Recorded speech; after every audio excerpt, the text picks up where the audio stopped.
Bueno, son las 5, se han apuntado por ahora, están 124 participantes. Agradeceríamos que los participantes, por favor, que no sean los oradores, apaguen sus micrófonos y su cámara, por favor. Mantengan la cámara y el micrófono apagado durante toda la sesión. Mantengan, por favor, Elena Boy, por favor, mantén la cámara apagada durante toda la sesión. Por favor, mantener... Uy, es que esto va a ser un poco... Bueno, ahí yo creo que me imagino que Eva y Marga podrán En el chat, controlar, sí. ¿no? Controlar en los participantes. Sí. Pueden... Controlar... bueno, por favor, las cámaras apagadas. Ya.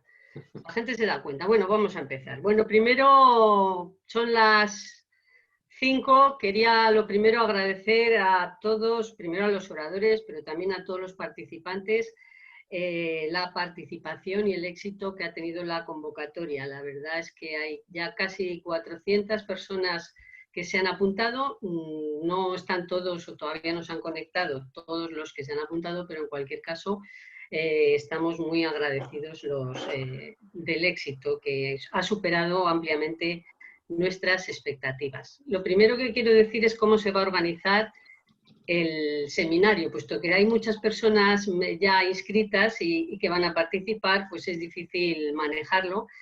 El seminario está siendo grabado, se colgará en la página web del CEGRAN y además existe un Twitter en el cual se van dando las noticias, que es #agricultura_COVID-19. Por si queréis tuitear noticias y seguir el seminario a través de Twitter.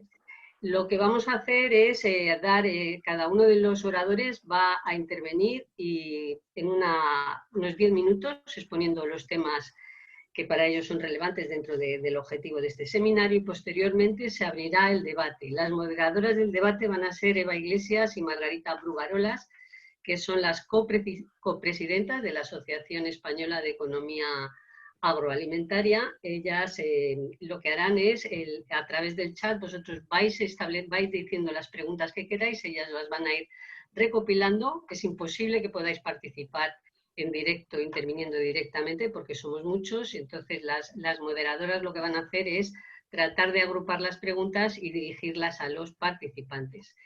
El seminario está previsto que tenga una duración máxima de 2 horas, aunque Isabel Bombal nos va a tener que dejar a las 5:25, ¿no? No, 6:25 más o menos, como máximo, porque tiene un compromiso previo. Entonces, en la medida de lo posible, pues responderá antes de su marcha a las preguntas que formuléis previamente, que Margarita y Eva pues van recopilando. ¿Cuál es el objetivo de este seminario? Bueno, este seminario surge a iniciativa de la asociación, que nos proponen pues, organizar conjuntamente el seminario. Nos parece una idea estupenda y nos lanzamos a ella. Entonces, ¿cuál sería el objetivo? Evidentemente, bueno, la aparición del COVID-19 ha modificado sustancialmente nuestras vidas, y la agricultura en este nuevo escenario pues ha cobrado un protagonismo que ya tenía, pero que ahora está en la primera página. Entonces, el objetivo de este seminario concretamente era tratar de analizar cuáles han sido los desafíos a los que se ha enfrentado la agricultura, en qué medida estos desafíos o qué medida esta situación va a condicionar el escenario futuro, el escenario próximo, qué cambios vamos a tener que asumir y, en definitiva, en qué medida estos desafíos o pueden convertirse en unas oportunidades. Bueno, para debatir estos temas nos acompañan, por orden de intervención, Gabriel Trenzado, que es el director técnico de Asuntos para la Unión Europea Internacional en Cooperativas Agroalimentarias. Después intervendrá Felipe Medina, que es secretario general técnico de la Asociación Española de Distribuidores, Autoservicios y Supermercados. Luego intervendrá Roberto García Torrente, director de Innovación Agroalimentaria en Cajamar, y finalmente Isabel Bombal, que es la directora general de Desarrollo Rural, Innovación y Formación Agroalimentaria del Ministerio de Agricultura, Pesca y Alimentación. Bueno, pues el primero en intervenir va a ser Gabriel Trenzado, y nos gustaría que nos contases un poco cómo ha sido la experiencia de la crisis desde vuestra posición en cooperativas. El impacto en el sector no ha sido uniforme, puesto que el cierre del canal Horeca ha afectado muy negativamente a algunos subsectores agrarios, y también desde tu puesto en internacional, me gustaría que nos contases un poco si crees que este problema, esta situación va a modificar el escenario futuro, tanto en la Unión Europea como en el comercio mundial, y que, en definitiva, qué oportunidades se abren para el sector agrario. Bueno, pues son preguntas muy amplias que seguramente no voy a poder responder yo, pero que daremos, daremos buena cuenta entre todos. En primer lugar, muchas gracias, Isabel, al SEIGRAN y a la Asociación Española de Economía Agraria por haber pensado en cooperativas agroalimentarias para intervenir, y dar un gran saludo a todos los participantes, que esto es casi un congreso. Llevamos ya casi 200 de España, de toda Europa y sobre todo de la otra parte del charco, de Sudamérica, que seguro nos están escuchando con gran interés.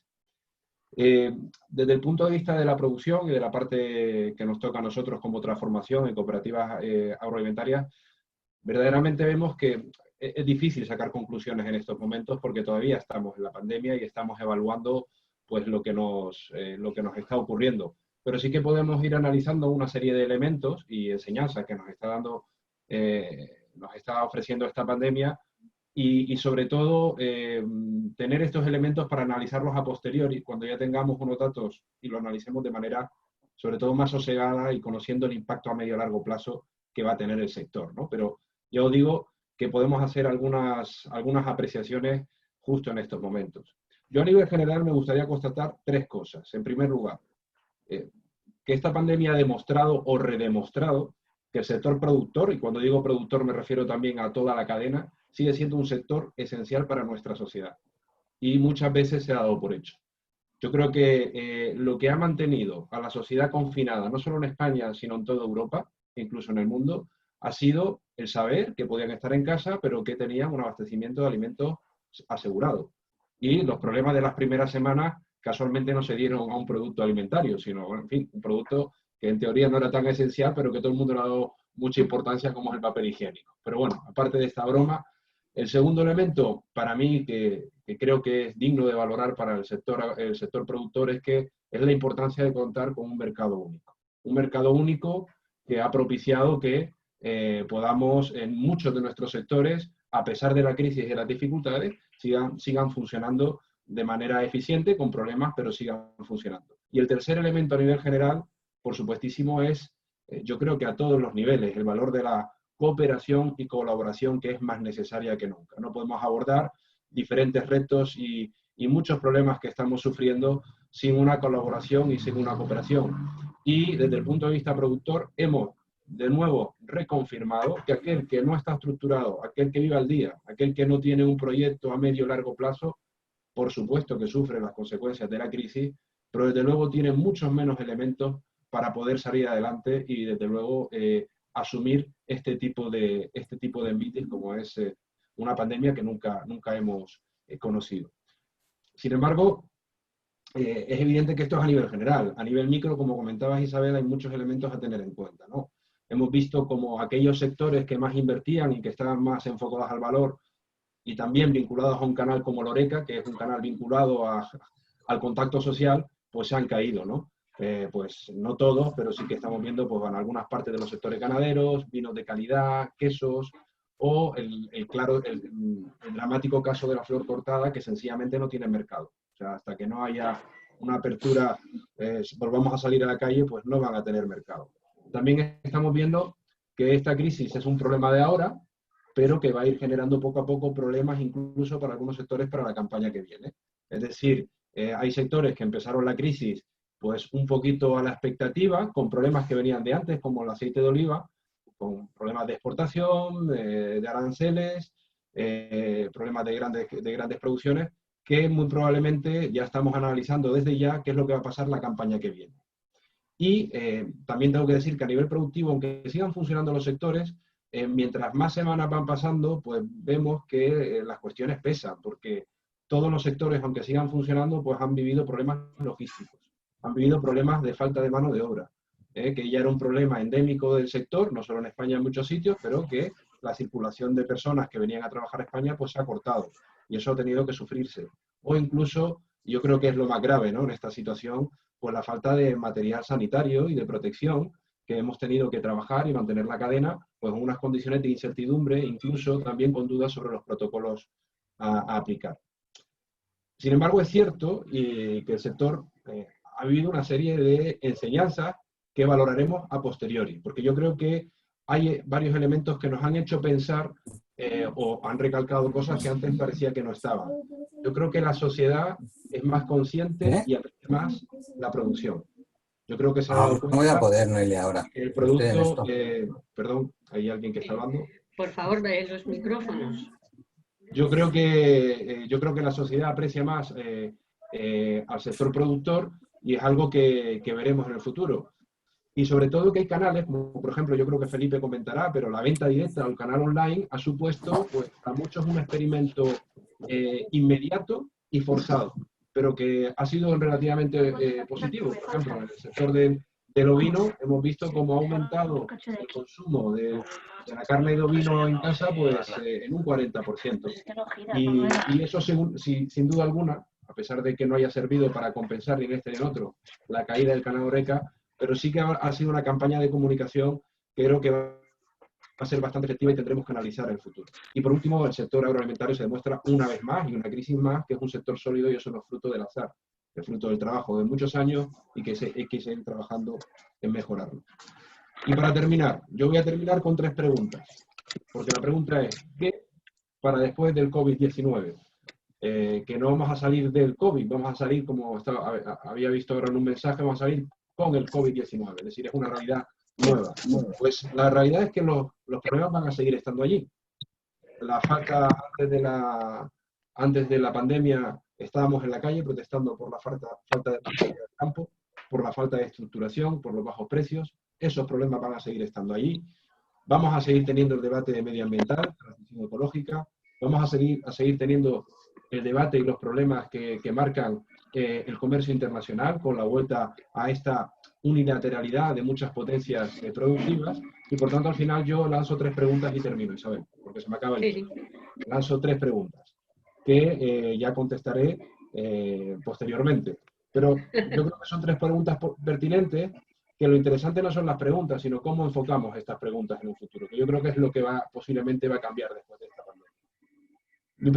Primera pregunta, ¿verdaderamente vamos a resolver los problemas de la cadena, de todo el sector, sobre todo el sector productor, y abordar la salida de esta situación sin afrontar la atomización que vivimos en el sector productor español? ¿Eso va a ser posible? ¿Podemos negar esa realidad? En segundo lugar, ¿vamos a poder abrir una transición ecológica desde el punto de vista de un debate que, por el momento, culpabiliza más al sector productor, especialmente al ganadero, y no lo trata como una parte de la solución? ¿O podemos abrir otro con un enfoque que sea un verdadero diálogo y más realista entre sostenibilidad medioambiental y sostenibilidad económica? Y la última pregunta es, y vinculado con la anterior, si es posible solventar este dilema de sostenibilidad económica y sostenibilidad medioambiental que va a hacer cambiar nuestro modelo productivo. Recuerdo que la semana que viene o la otra se presentará la estrategia de la granja a la mesa y por la biodiversidad por la Comisión Europea, que va a marcar grandes cambios en el modelo de producción europea, o pretende hacerlo. ¿Podemos afrontar esos debates sin políticas de gestión de mercado y de reciprocidad en las relaciones y en el comercio internacional?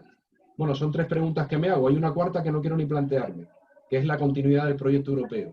Creo que sin Unión Europea, no es una pregunta, es una afirmación, sencillamente estas preguntas no tienen importancia, sería una distopía completamente diferente y muchos de los debates y objetivos que nos marcamos como sociedad pues serían prácticamente imposibles de alcanzarlos, ¿no? en esa realidad.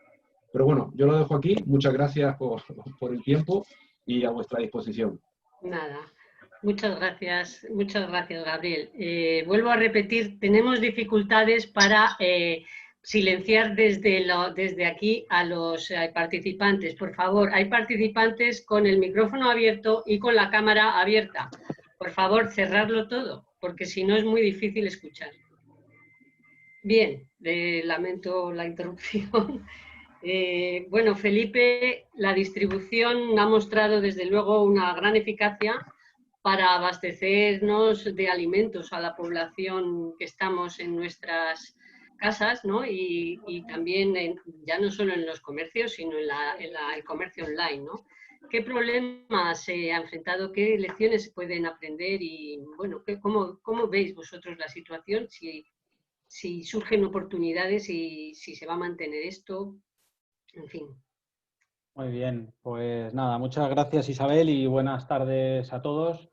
En primer lugar, agradecer la invitación y la oportunidad. La verdad es que para mí es un orgullo porque además me siento en casa, tanto en el CEIGRAM como en la Asociación de Economía Agroalimentaria, rodeada de profesores con los que he tenido la suerte de aprender, así que para mí es un honor. Yo querría empezar, en primer lugar, destacando algo de lo que comentaba Gabriel y haciendo un reconocimiento público al trabajo del sector agroalimentario en su totalidad durante estos días. Entre todos hemos conseguido que el abastecimiento alimentario no fuera un problema añadido a esta crisis para ninguno de los españoles, vivieran donde vivieran, y yo creo que es algo de lo que nos tenemos que sentir muy orgullosos desde los agricultores, las cooperativas, la industria, la distribución, toda la industria auxiliar, todos.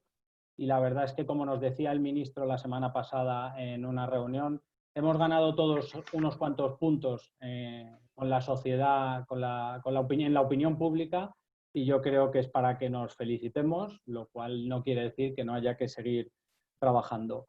En lo que a mí respecta, bueno, voy a tratar de muy rápidamente contar los principales temas o aspectos que hemos tenido que afrontar en los últimos días.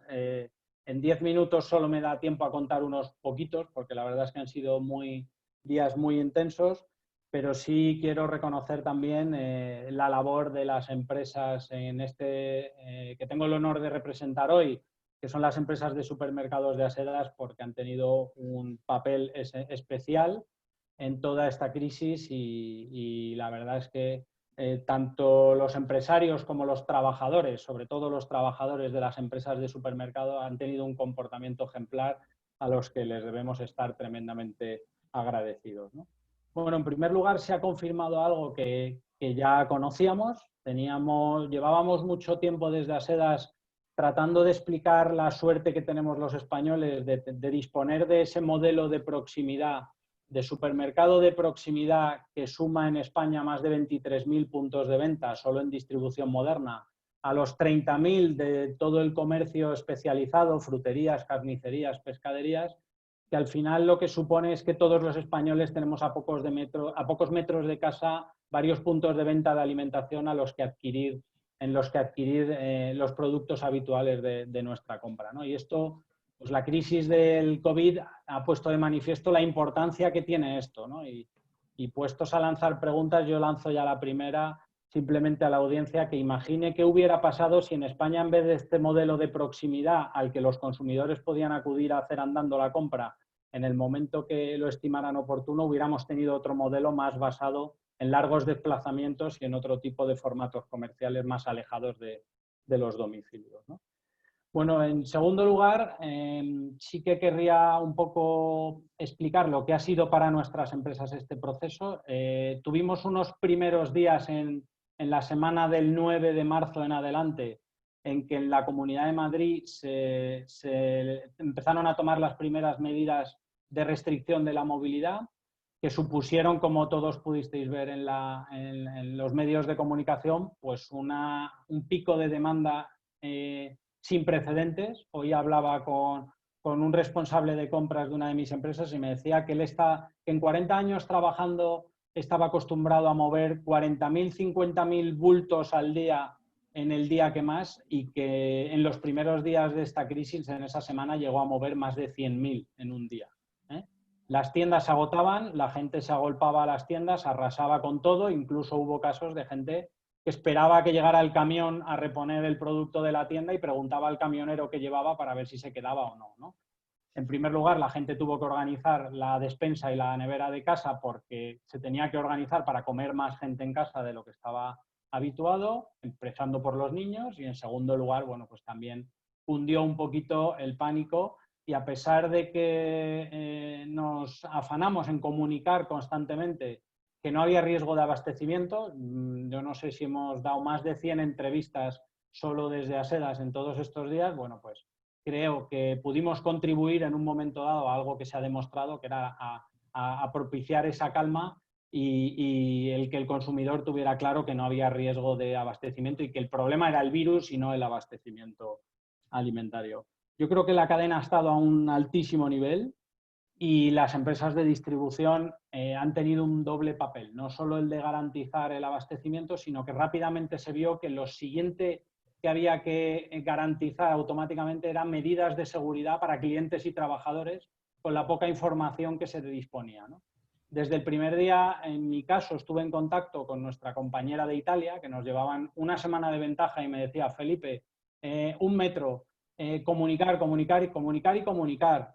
No se te olvide, interlocución con Bruselas, interlocución con el gobierno, ir contándoles lo que va en la tienda, porque además ellos no saben de nuestro negocio como los empresarios que están día a día en la tienda, ¿no? Y la verdad es que hemos tenido ahí unos días muy intensos de trabajo en los que no hemos parado de comunicar y en los que con las pocas referencias que llegaban de Italia, incluso los empresarios se fueron adelantando a la hora de adoptar medidas de seguridad para clientes y trabajadores. Yo creo que en tiempo récord, al tiempo que además hacían algo que parece que es muy fácil, pero que en realidad tiene una dificultad enorme, era cambiar todos los algoritmos de suministro de producto a las tiendas.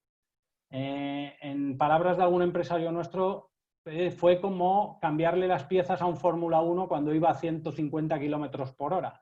La gente se plantaba en las tiendas, los consumidores se plantaban en las tiendas, pero ya no querían sushi, ya no querían una botella de ron, lo que querían era lentejas, arroz, harina, leche y huevos, ¿no? Los productos más básicos de la cesta de la compra. Y eso obligó rápidamente a cambiar toda la logística, todos los pedidos a proveedores. Insisto, en tiempo récord se consiguió responder a ese pico de demanda sin precedentes. Bueno, la situación está mucho más normalizada en las tiendas dentro de esta anormalidad que vivimos. Se consiguió regular los aforos, los horarios, la gente ha tenido un comportamiento excepcional. Los consumidores, salvo pocas excepciones, han entendido perfectamente el porqué de esas medidas de seguridad, han guardado las distancias, han hecho la compra en tiempo muy reducido.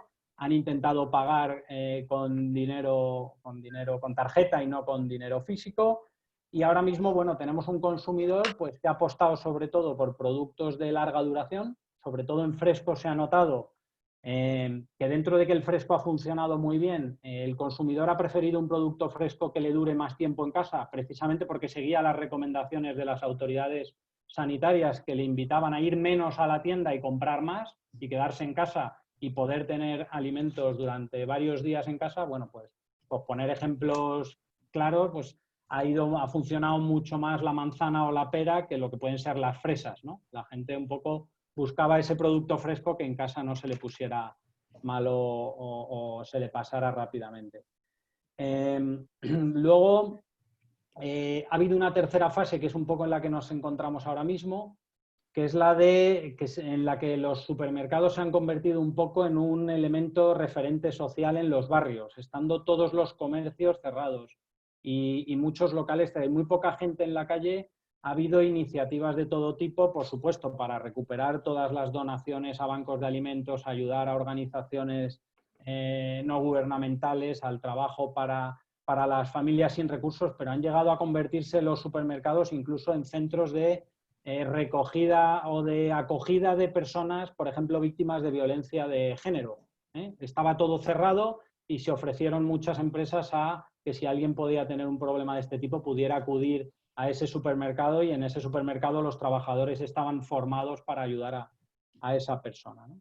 Y al final, un poco por concluir, las enseñanzas que nos ha traído todo esto yo creo que son varias, ¿no? En primer lugar, claramente se ha demostrado que el sector agroalimentario unido es imparable, es un poco lo que decía Gabriel. Tenemos mucha suerte de ser un país productor, de tener una industria transformadora tan potente y unidos con un objetivo común, que en este caso era garantizar que todo el mundo tuviera lo que necesitaba. la verdad es que hemos trabajado muy bien y el sector el comportamiento ha sido de chapó. Ojalá el COVID nos deje este espíritu un poco de colaboración que comentaba Gabriel y entre todos seamos capaces de hacerlo crecer y de nutrirlo. En segundo lugar, la segunda enseñanza, la proximidad, la importancia de ese formato de proximidad que en España representan más de 100 empresas de supermercados distintas repartidos por todas las ciudades y todos los pueblos de España, que se ha visto en esta crisis, como comentábamos. En tercer lugar, el reconocimiento al liderazgo de los empresarios, en este caso de la distribución alimentaria.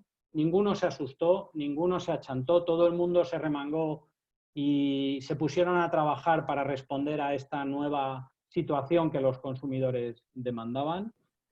Tenemos un consumidor, un nuevo escenario que debemos afrontar y hay aspectos como el online y otro tipo de comportamientos distintos del consumidor van a dar mucho que hablar y luego si queréis en el turno de preguntas lo podemos comentar un poco. Y sobre todo y por último lanzar un mensaje de optimismo. Yo creo que si uno enciende los telediarios estos días le dan ganas de ponerse a llorar. No solo por la crisis sanitaria, que es muy dura, sino por los augurios, digamos, de la crisis económica que está por venir. Yo quiero lanzar un mensaje de optimismo. Creo que esto ya nos lo sabemos, ya sabemos cómo funciona. Unidos y trabajando duro saldremos, como hemos salido otras tantas veces, y en nuestra opinión se ha de recuperar cuanto antes la actividad económica. Creemos que la economía no debe parar y se debe trabajar por recuperar lo más pronto posible esa normalidad con el trabajo de todos, por supuesto, garantizando todas las normas o las garantías de seguridad para los trabajadores, como no puede ser de otra manera. Me quedo ahí y a partir de ahí abierto a cualquier pregunta que quieran hacer. Muchísimas gracias. Muy bien, muchas gracias, Felipe. Bueno, Roberto, que ya estás aquí. Sí. Bueno, los agricultores, para poder responder a todos estos desafíos y estas necesidades, ¿no? Pues han mostrado, tienen unas necesidades de financiación, por ejemplo, aunque no solo de financiación, que han debido o que han tenido más dificultades que en situación normal para poder abastecerse de ello, ¿no? Y para poder cubrir esas necesidades. ¿Cómo habéis visto desde Cajamar esta situación y en qué medida pues, es necesario, habéis tenido que adaptaros y qué aprendéis para el futuro? Bueno, muchas gracias Isabel y antes de nada pues quería felicitaros por esta iniciativa porque la verdad es que a pesar del aislamiento, confinamiento en el que estamos, que se puedan compartir pues opiniones, ideas con tanta gente me parece maravilloso, además sin tener que desplazarnos, respetando el medio ambiente. Lo único que perdemos es ese networking posterior a cuando hablamos nosotros, ¿no? Que muchas veces se aprende más de los que están escuchándonos, pero bueno, seguro que de alguna forma lo vamos a poder también desarrollar, ¿no? Yo antes de empezar me gustaría un poco hacer un reconocimiento a todo el sistema agroalimentario, ¿no? Porque ahora, visto un poco con la perspectiva del tiempo que ha pasado, ¿no? Pues parece relativamente sencillo, ¿no? Pero conseguir que casi todos los supermercados de este país se vacíen por la noche y que a la mañana siguiente vuelvan a estar llenos, eso hace falta un esfuerzo conjunto de una cantidad de personas, de empresas, de sectores increíbles, ¿no? Porque tienen que colaborar los agricultores, las industrias de transformación, las cadenas de distribución, pero también los transportistas, los fabricantes de envases, en fin, muchísima gente que ha hecho posible que la cadena haya funcionado a la perfección, ¿no? Y bueno, yo creo que ya lo han destacado tanto Gabriel como Felipe. Yo creo que de aquí tenemos que sacar un gran aprendizaje y es que colaborando entre todos al final las cosas funcionan mucho mejor que en algunas ocasiones anteriormente, pues un poco intentábamos ver si pues los problemas nuestros pues eran en parte responsabilidad de otros, ¿no? Y yo creo que al final pues tenemos que conseguir colaborar más entre todos, ¿no? Bueno, en cuanto a la situación del sector, lógicamente nosotros tenemos, bueno, yo creo que también en cuanto a apoyar, a ayudar a las empresas que están sufriendo las consecuencias de esta crisis, hay que destacar también, bueno, que se ha actuado de manera coordinada a nivel nacional y también con la dirección del propio gobierno, ¿no? Pues aportando la liquidez necesaria para que las empresas no se paren, ¿no? Pero bueno, además de ese apoyo financiero general que se está ofreciendo a las empresas, nosotros siempre hemos estado muy vinculados al sector agroalimentario, tenemos bueno, una cuota de mercado muy importante en el sector agroalimentario y siempre hemos intentado un poco anticiparnos a las necesidades que pudiese tener este sector, ¿no? Entonces, desde que empezó la crisis sanitaria, pues lo primero que empezamos a ver era qué sectores eran los que podían tener mayores dificultades para poder bueno, pues ayudar a superar esta situación. Y bueno, yo distinguiría una primera fase, que es la inmediata, y luego una segunda fase que es que al final podía haber sectores que la situación actual generase unas pérdidas importantes y que son pérdidas que no se pueden amortizar a corto plazo, ¿no? Sino que hay que buscar medidas para darle apoyo a medio y largo plazo, ¿no? Bueno, yo creo que todos somos conscientes de que la situación es muy heterogénea, tanto por sectores como dentro del mismo sector por empresa, en función fundamentalmente del cuál fuese su principal canal de comercialización, ¿no? Y yo creo que todos ya lo sabemos, que aquellas que estaban más orientadas al canal Horeca pues han sido las que más lo han sufrido, ¿no? Sin embargo, bueno, pues he de decir una cosa, que conforme va avanzando el tiempo, ya hace prácticamente 2 meses de que empezó esta situación, pues estamos viendo que aquellos sectores que creíamos que lo iban a pasar peor, aun estando mal, no van a estar tan mal como creíamos, ¿no? Y por poner algún ejemplo, el sector de flora y planta ornamental, por ejemplo, ¿no? Que pensábamos que las ventas se iban prácticamente a quedar en cero, ¿no? Y bueno, la situación difiere mucho según la empresa, ¿no? Pero hay algunas que han conseguido, bueno, pues mantener una cierta actividad, incluso encontrar canales alternativos para poder dar salida. Si a toda la producción no, por lo menos a una parte sí, ¿no? Bien, pues eso, vía muchas tiendas que han seguido funcionando por la venta online o a distancia y que han podido seguir comprando a los productores, o bien también por vía exportación, porque hay muchos mercados que no se han cerrado en los comercios tan drásticamente como aquí y que han sido una vía de escape para esa flora y planta ornamental. Entonces, el sector que creíamos que iba a ser prácticamente una ruina total, bueno, pues está mal, pero no tan mal como podíamos haber pensado en un primer momento, ¿no? En aquellas empresas que estaban muy orientadas al canal Horeca, pues están consiguiendo también encontrar canales alternativos, probablemente vendiendo más barato y probablemente no vendiendo todo lo que vendían anteriormente, pero tampoco va a ser una catástrofe tan grande como pensábamos, ¿no? Bueno, al final lo que tenemos que intentar entre todos es que a todas esas empresas que están soportando pérdidas, pues como decía, buscar, yo creo que ya casi que un análisis individualizado para ver en cuánto tiempo van a poder recuperarse y volver a una situación normal. Habrá empresas que en un año puedan hacerlo, en otras pues a lo mejor tendremos que irnos a plazos más largos. Y yo creo que tanto con el apoyo del gobierno, del Estado, de las comunidades autónomas y también de las entidades financieras, pues vamos a encontrar soluciones, ¿no? Pero bueno, al final yo me gustaría, pues yo ya se ha mencionado anteriormente, ¿no? Volver al mes de febrero, ¿no? Enero, febrero de este año, y recordar cuando había, pues eso, ciertas manifestaciones por las calles, las carreteras, y que había una parte del sector, pues que estaba en dificultades, ¿no? Y yo lo que me gustaría es poder abordar las cuestiones quizás más estructurales, ¿no? No solo las coyunturales, porque al final yo creo que esto, bueno, pues la vida seguirá pues más o menos igual que antes, lo único que a ver si aprendemos para poder ser un poquito mejores que antes, ¿no? Y entonces yo es ahí donde me gustaría pues destacar algunos aspectos que creo que son importantes, ¿no? Y el primero de todos, la primera cuestión es que yo creo que se ha puesto de manifiesto el carácter esencial, estratégico que tiene el sector agroalimentario. Y como tal, creo que tiene que haber una cierta intervención o un cierto apoyo por parte de nuestras administraciones públicas para asegurarle una cierta, bueno, pues garantías de viabilidad, ¿no? Una de las cuestiones que me ha llamado la atención de toda esta situación es que en algunos casos pues, ha podido haber cierre de fronteras, hemos llegado a pensar que lo de la globalización se podía acabar, ¿no? Pero yo creo que para la alimentación no se ha planteado en ningún momento dejar de importar productos, todo lo contrario, si acaso lo que algunos países se han planteado es dejar de exportar para no tener problemas de abastecimiento, ¿no? Incluso pues países que durante mucho tiempo han estado cerrados a los productos frescos europeos como Rusia, pues se está planteando el abrirlo pues para asegurar ese suministro, ¿no? Entonces, bueno, yo creo que estamos en un proceso de renegociación de la PAC, ¿no? Y a mí me da la sensación de que muchas veces la intervención de la administración pública a nivel europeo, porque una gran gran parte de la agricultura española, y igual que el del resto de países, dependen de la política agrícola común, que la única intervención era renegociar cómo se iban a distribuir las ayudas cada 7 años, ¿no? Pero no sé si había realmente un plan para asegurar que no nos falte alimentos dentro de 10, 15 o 20 años, ¿no?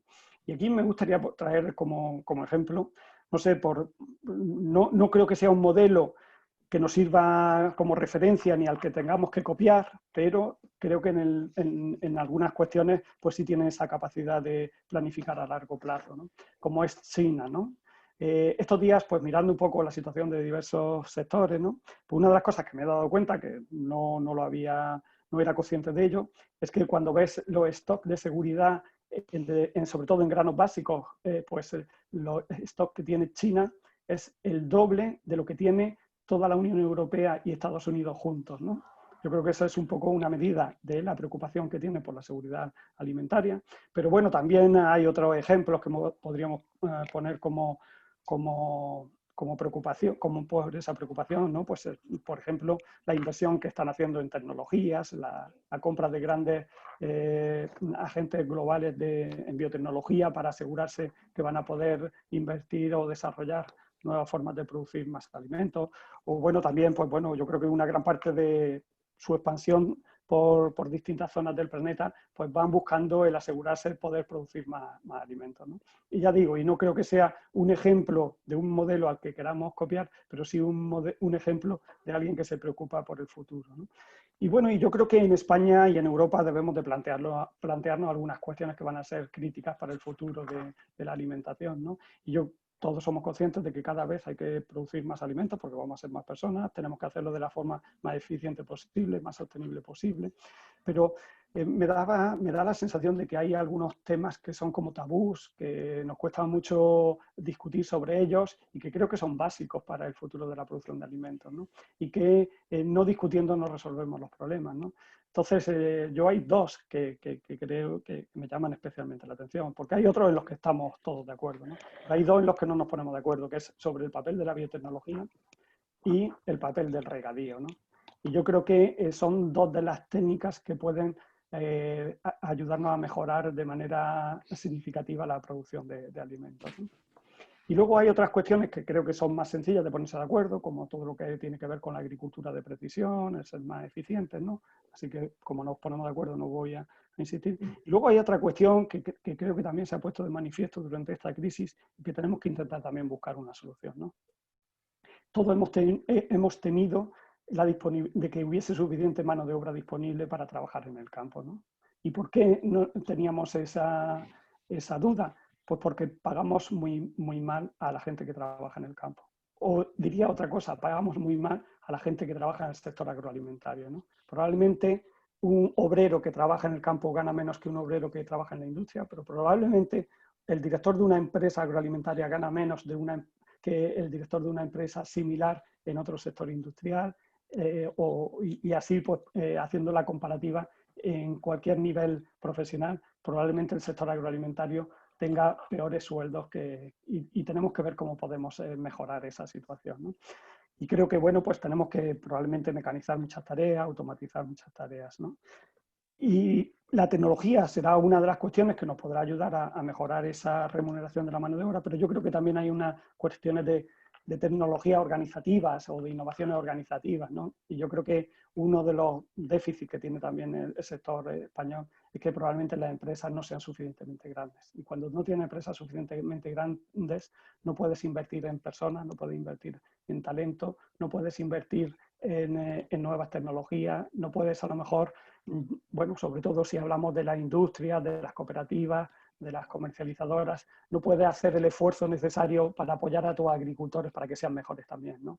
Al final, los agricultores necesitan apoyo, necesitan que analicemos cómo lo hace cada uno y que extraigamos las mejores prácticas y que esas buenas prácticas pues intentemos que se trasladen al resto de los agricultores, ¿no? Y yo creo que, bueno, ahora empezamos a contar con herramientas como es la gestión de datos, como es la inteligencia artificial, que nos puede dar, pues, bueno, soluciones a todos estos retos, ¿no?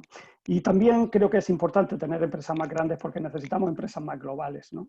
Yo creo que al final, pues, bueno, en muchos aspectos hay que complementar la producción y hay que también diversificar los mercados, ¿no? Y creo que en esta crisis eso es lo que ha salvado a muchas empresas. Las que tenían más puertas abiertas son las que han tenido más facilidades para poder encontrar una salida para aquellas puertas que se le habían cerrado, ¿no? Entonces, pues yo creo que el tener empresas más globales nos va a dar más oportunidades en ese sentido, ¿no? Y bueno, pues por una primera intervención yo creo que ya está. A mí lo que me gusta, por dejar una pregunta, yo creo que todos estos retos que creo que tiene el sector agroalimentario, cuando termine esta primera fase de la crisis, no sé si los vamos a retomar como si empezásemos el año nuevo con muchas buenas intenciones o si nos vamos a olvidar de ello y vamos a intentar preocuparnos solo de lo más inmediato. Bien, bueno, pues muchas gracias, Roberto. Desde luego has planteado muchísimos temas para el debate, no te has quedado corto, casi todos han salido. Sí. Bueno, pues nada, ya para finalizar esta primera parte va a intervenir Isabel Bombal. Desde la Dirección de Desarrollo Rural, bueno, pues dependen temas que están revelándose como muy importantes, ¿no? Han sido siempre importantes, pero quizá en esta nueva etapa pues se resaltan, ¿no? La digitalización, por ejemplo, la digitalización que siempre ha sido un tema importante, pues ahora se ha revelado como clave para poder enfrentarse a esta situación con éxito, ¿no? Han surgido también debates como la importancia de los canales cortos o también el mayor atractivo de las áreas rurales como zonas de vida y de trabajo, en la medida que el teletrabajo pues, se ha impuesto a la fuerza en nuestras vidas, ¿no? Bueno, ¿en qué medida, como veis desde el Ministerio, esta situación y de nuevo, pues qué perspectivas se abren en estos aspectos? Pues, muchísimas gracias. En primer lugar, muchas gracias al CEIGRAM y a la Asociación Española de Economía Agraria por contar con nosotros en un debate tan interesante y por organizarlo sobre todo con tanto éxito, y también por supuesto felicitar a todos los participantes que estáis al otro lado escuchando y que ahora participaréis también con todas vuestras preguntas y vuestras reflexiones, tanto de España como del resto de Europa como de otros países, y todos los amigos de Latinoamérica que nos están escuchando, un saludo enorme y esperamos que os encontréis todos bien y que llevemos todos esta crisis de la mejor manera posible. Bueno, yo al ser la última quizá me voy a permitir, si te parece, Isabel, hacer una serie de reflexiones, también enlazando un poco tanto con las preguntas que tú me has hecho, como con las reflexiones que han hecho mis compañeros de mesa virtual, porque es importante quizá, al ser la única persona de la administración en esta primera etapa, pues intentar quizá dar un poco nuestra visión, ¿no?, complementaria a todo esto. Y lo primero, por supuesto, decir que coincido con todos ellos, como no podía ser de otra forma, en que esta crisis, aparte de ser una catástrofe sanitaria y social para toda la sociedad, para todos los ciudadanos, evidentemente ha sido una crisis y es una crisis, un desastre para todos los sectores económicos, pero es verdad que el sector agroalimentario se está comportando con una resistencia y con una entereza mucho mayor que muchos otros sectores, y que desde luego se ha demostrado que es un sector esencial y estratégico, y como bien ha dicho Felipe, a lo largo de toda la cadena esto no hubiera sido posible, abastecer a todos los ciudadanos de alimentos, además alimentos sanos, seguros, variados, de calidad y a precios razonables, si no hubieran trabajado cooperando todos los eslabones de la cadena, desde la producción hasta el consumidor final. Y eso es algo que tenemos que reconocer, porque aunque es verdad que hay muchos sectores que están más afectados, especialmente aquellos afectados por el canal Horeca, ya los habéis citado, otros compañeros, Gabriel los ha citado, por ejemplo, el sector del pescado, el sector del vino, el sector del ibérico, el sector del cochinillo, el sector del ovino, pero bueno, salvo estos sectores que realmente están teniendo un comportamiento, por supuesto el de la flor cortada, por la falta de celebración pues, de las fallas, de la Semana Santa, de la Feria de Sevilla, etcétera. Estos sectores están buscando fuentes alternativas de salidas, y efectivamente, con carácter general, podemos decir que el sector está no solo comportándose bien económicamente, sino reaccionando muy bien ante los estímulos que la sociedad le demanda, ¿no? Esta mañana, en su intervención, en su comparecencia en el Congreso de los Diputados de nuestro ministro, de Luis Planas, él decía cuáles han sido los cambios, la comparativa que podemos observar en el periodo de las 7 semanas que llevamos de crisis del COVID en 2020 frente al mismo periodo, a las mismas 7 semanas en 2019. Y la conclusión de los datos que tenemos es que se han consumido aproximadamente en estas 7 semanas, en 2020, 4,5 millones de toneladas de alimentos en los hogares españoles, lo cual supone aproximadamente 1 millón de toneladas más que en el mismo periodo del 2019. Y ese 1 millón de toneladas más aproximadamente supone un incremento del valor de lo que se consume en los hogares españoles en estas 7 semanas frente al mismo periodo anterior de unos 2.500 millones de euros. Por tanto, estos cambios enormes que se han producido y además con una rapidez y digamos que nos hemos visto abocados todos a una situación de la noche a la mañana que hemos tenido que reaccionar, se han podido afrontar por parte de la cadena agroalimentaria con extrema celeridad y además con una absoluta diligencia, ¿no? Estos cambios suponen que aproximadamente ha aumentado entre un 20 y un 30%, un 20 y un 25% el volumen total de lo que se consume en los hogares españoles en este periodo frente al año anterior y en términos de valor, y esto es importante, entre un 25 y un 30%. Por tanto, han cambiado los hábitos de consumo, han cambiado los parámetros, han cambiado los tipos de alimentos, como también han citado algunos de los participantes anteriores, y la cadena ha reaccionado. La segunda de las reflexiones que yo quería poner sobre la mesa también coincide con lo que también han dicho Gabriel y Roberto, y es que efectivamente antes de esta crisis ya había unos problemas estructurales en el sector que no debemos perder de vista. Ahora tenemos que afrontar con rapidez los cambios necesarios y las ayudas necesarias para reactivar la economía y para evitar que el sector se hunda y para no dejar a nadie atrás, y esto es importante, pero es cierto que antes había una serie de problemas estructurales y todos recordamos cuáles eran las demandas del sector agrario, las manifestaciones, los problemas a los que se estaban enfrentando, que por cierto también creo que es necesario reconocer que el sector, al ver la situación que teníamos toda la sociedad encima, rápidamente no solo metió los tractores en las explotaciones, sino que sacó los tractores para ayudar a contribuir no solo con su trabajo habitual de producir alimentos, sino a desinfectar y ayudar a todos los pueblos y a todos los municipios a estar en mejores condiciones sanitarias para todos los ciudadanos. Y creo que eso también es algo muy generoso por su parte, pero los problemas siguen ahí y no debemos olvidarlos. Problemas como efectivamente la atomización y la baja capacidad de negociación como consecuencia precisamente de esta atomización y de las normas de competencia existentes, problemas derivados de una situación de desequilibrio en la cadena, de existencia de una remuneración no justa en determinados eslabones de la cadena, falta de incorporación de jóvenes y de mujeres a la actividad agraria, con lo que eso conlleva, porque tú efectivamente lo has dicho, Isabel, la importancia del medio rural y la importancia de la actividad agraria en el medio rural, que es una de las principales. Si no conseguimos atraer al medio rural y a una actividad agraria a los jóvenes y a las mujeres, no estaremos asegurando el poblamiento activo de nuestros pueblos, de nuestros municipios rurales, y por tanto no estaremos asegurando la viabilidad de nuestro medio rural, que tanto también se ha demostrado esencial y fundamental para toda la sociedad en general y más en esta situación, ¿no? Y, por supuesto, aspectos como la innovación y la digitalización que tú citabas, que son absolutamente estratégicos y que se han demostrado ser ya unas herramientas esenciales en esta crisis, como ahora veremos, y que, por supuesto, van a tener que ser herramientas que se potencien muchísimo más entre sector y administraciones, colaboración público-privada, para asegurar un futuro viable tanto de nuestro medio rural como de nuestro sector agroalimentario. La tercera de las cuestiones que quería plantear es que ante esos problemas que, ya dado que estamos hablando de cómo está afrontando este sector y cómo está repercutiendo en el sector agrario la crisis del COVID, es que efectivamente, también lo han citado algunos de mis predecesores en la palabra, ya se están tomando medidas para afrontar todo esto, afortunadamente, de una manera coordinada entre comunidades autónomas, Administración General del Estado y Gobierno Nacional y Administración Europea.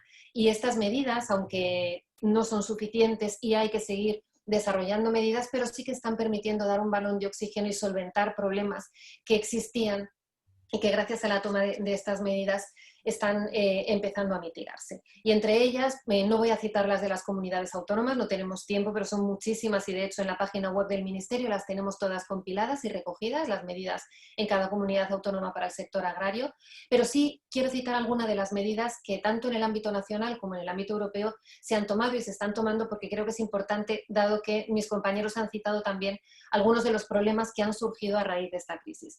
Entre ellas podemos citar, por supuesto, las medidas horizontales, como como la prestación extraordinaria para trabajadores por cuenta propia o autónomos por cese de actividad, o las líneas de avales ICO para préstamos garantizados a autónomos y a pymes, que están movilizando 40.000 millones de euros, y esto es importante para esa liquidez que decía Roberto que era absolutamente necesaria en estos momentos. La moratoria del pago de cotizaciones de la Seguridad Social para empresarios que tengan contratados a trabajadores agrarios, simplificación en materia tributaria en el IRPF para agricultores y ganaderos, el Real Decreto de Ayudas Directas para Ovino y Caprino que se aprobó en Consejo de Ministros hace 2 días por 10 millones de euros, pero que complementa los 158 millones de euros para el almacenamiento privado de las medidas europeas. Importante, las medidas de trabajo agrario. También mis compañeros han citado los problemas que ha habido para que hubiese trabajadores en el campo para poder realizar las labores del campo necesarias para que al final los alimentos lleguen a los consumidores. Ese Real Decreto Ley con medidas urgentes para los trabajadores del campo ha permitido, como decía esta mañana el ministro en su intervención, que hasta la fecha no se haya quedado ni un kilo de cosecha, de ninguna cosecha en ningún territorio sin recoger. Es verdad que no hay trabajadores suficientes y que tenemos que seguir insistiendo en este tipo de medidas, porque si no es así, puede que para algunos sectores, no solamente agrícolas, sino también algún sector agrario, por ejemplo, para el esquileo de las ovejas y demás, haya problemas en un par de semanas o 3, o 4 o 5, pero en cualquier caso son medidas que han evitado el problema del momento, que era la recogida de la cosecha en cada una de las semanas que han ido pasando. O, por supuesto, las medidas de la política agraria común, la flexibilidad en los pagos, los anticipos, el aumento de anticipos, tanto para el primer pilar, hasta el 70% de las ayudas, como para el segundo pilar, el del desarrollo rural, con el 85%, la extensión de la fecha de límite para la presentación de la solicitud única, la simplificación de controles, flexibilidad en los requisitos de cumplimiento de elegibilidad, también en la regla N+3 para evitar que ningún país y ninguna región pierda fondos comunitarios de desarrollo rural, etcétera, etcétera, ¿no? En definitiva, una serie de medidas que sí que se están tomando ya para afrontar estos problemas coyunturales. Y desde el punto de vista de la innovación y la digitalización, como decía, se ha demostrado que en estos momentos ha sido esencial. En primer lugar, la agricultura de precisión y la industria 4.0 se han demostrado que son herramientas muy eficaces para modular la producción, además de una manera muy rápida, como he dicho ya, en función de la demanda y de los medios de producción disponibles, con menor impacto económico y menor impacto ambiental. Esto se ha demostrado con estos cambios radicales en los patrones de consumo que hemos comentado todos nosotros, con lo que comentaba también Felipe, ¿no? En cada tienda pues han tenido que pasar de mover 50.000 bultos al día al doble, o los cambios en los tipos de alimentos, en los cambios en los algoritmos, en la logística. Gracias a las nuevas tecnologías esto ha sido posible. También por la adaptación a las condiciones restrictivas de producción, porque no es lo mismo producir en condiciones normales que con limitaciones sanitarias, con distancias necesarias, con número máximo de trabajadores, con condiciones de higiene específicas, etcétera.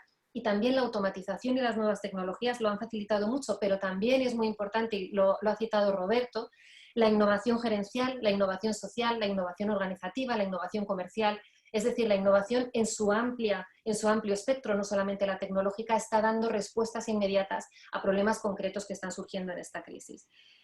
Por supuesto, la venta directa, la venta online, estas herramientas que también gracias a las nuevas tecnologías han permitido abastecer con alimentos de proximidad y sin intermediarios por en medio, directamente del productor al consumidor, y a pequeños productores les han permitido seguir viviendo de su trabajo. Y por supuesto también la exportación. Antes también citaba, me parece que era Roberto, que ningún país se ha planteado dejar de importar, sino dejar de exportar en todo caso, ¿no? Bueno, nosotros somos una enorme potencia productora y por tanto exportadora, y afortunadamente también en parte se está mitigando, aunque no en todos los sectores, esta disminución del consumo en el canal Horeca y como consecuencia del turismo, gracias a las nuevas vías de exportación que están surgiendo y a los nuevos canales de nuevos mercados que se están abriendo, también en gran parte gracias a la formación, a las tecnologías y a la innovación. Y por supuesto el teletrabajo, y tú lo has dicho, Isabel, gracias a la posibilidad de deslocalizar actividad laboral, se está planteando, y gracias también a que muchos de nosotros nos estamos agobiando en nuestros pequeños pisitos en los centros de las ciudades, se está demostrando que la vida en el medio rural puede ser una oportunidad fabulosa para tener condiciones de vida y de trabajo mucho mejores, gracias precisamente a esa posibilidad de deslocalizar por las nuevas tecnologías, ¿no? En definitiva, Ahora mismo ya la innovación y la digitalización son herramientas fundamentales, pero son estratégicas y, como decía al principio, los problemas y los desafíos a los que se tiene que enfrentar el sector están ahí de antes y, por tanto, cuando pase esta crisis seguirán estando ahí. Y no debemos perder ni muchísimo menos el norte, ni que los árboles que no nos impidan ver el bosque, ¿no? Y precisamente la innovación y la digitalización son determinantes para abordar estos desafíos. Las 3 preguntas que ha hecho al principio Gabriel, yo creo que en parte, no solo, pero en parte sí que se pueden responder con éxito con innovación y digitalización. Tanto el tema de la atomización como de la sostenibilidad medioambiental frente a la económica y los cambios necesarios, la necesidad de medidas de gestión de mercado. ¿Por qué? Porque gracias a la información disponible, a los habilitadores digitales, a las nuevas tecnologías, al Big Data, a la toma de decisiones inteligentes, podemos anticiparnos a los problemas y podemos resolvernos. Y por tanto podemos, pues eso, producir más con menos recursos y con menor impacto ambiental. Podemos afrontar con detección precoz y toma de decisiones para evitar la expansión de plagas y enfermedades, la sanidad fito y zoosanitaria.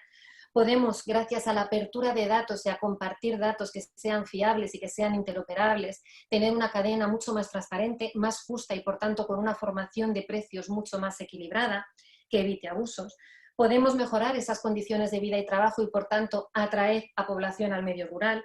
Podemos adaptar la oferta a la demanda mucho más rápidamente con nuevos productos.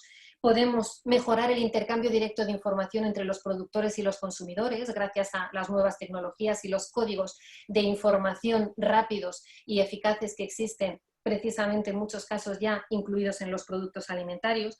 Podemos conseguir mucha más eficiencia logística del productor al consumidor final. En definitiva, podemos abordar muchos de los desafíos. Y sobre todo, creo que es muy importante a la hora de afrontar la innovación, hacerlo en términos de cooperación. Conseguir que trabajen conjuntamente el mundo universitario, el mundo científico, el mundo tecnológico, con el mundo de la producción, de la transformación y el mundo de la distribución es esencial para realmente trabajar en innovar dando respuestas a problemas reales y concretos del sector y además adaptarlos a esos problemas reales. Este es el objetivo, esta es la filosofía de los grupos operativos y proyectos innovadores de la Asociación Europea para la Innovación, que no me voy a extender ahora, pero bueno, que tenemos convocatorias abiertas. Si alguien tiene curiosidad lo podemos hablar en el siguiente turno y que además hemos adaptado también desde la Administración las condiciones para el cumplimiento de estas convocatorias como consecuencia de la necesaria adaptación por la crisis del COVID. Finalmente, una referencia a la estrategia de digitalización del sector agroalimentario y del medio rural que se elevó a Consejo de Ministros y se aprobó en marzo de 2019 a iniciativa nuestra y que es una de las herramientas fundamentales para este desafío estratégico de la digitalización.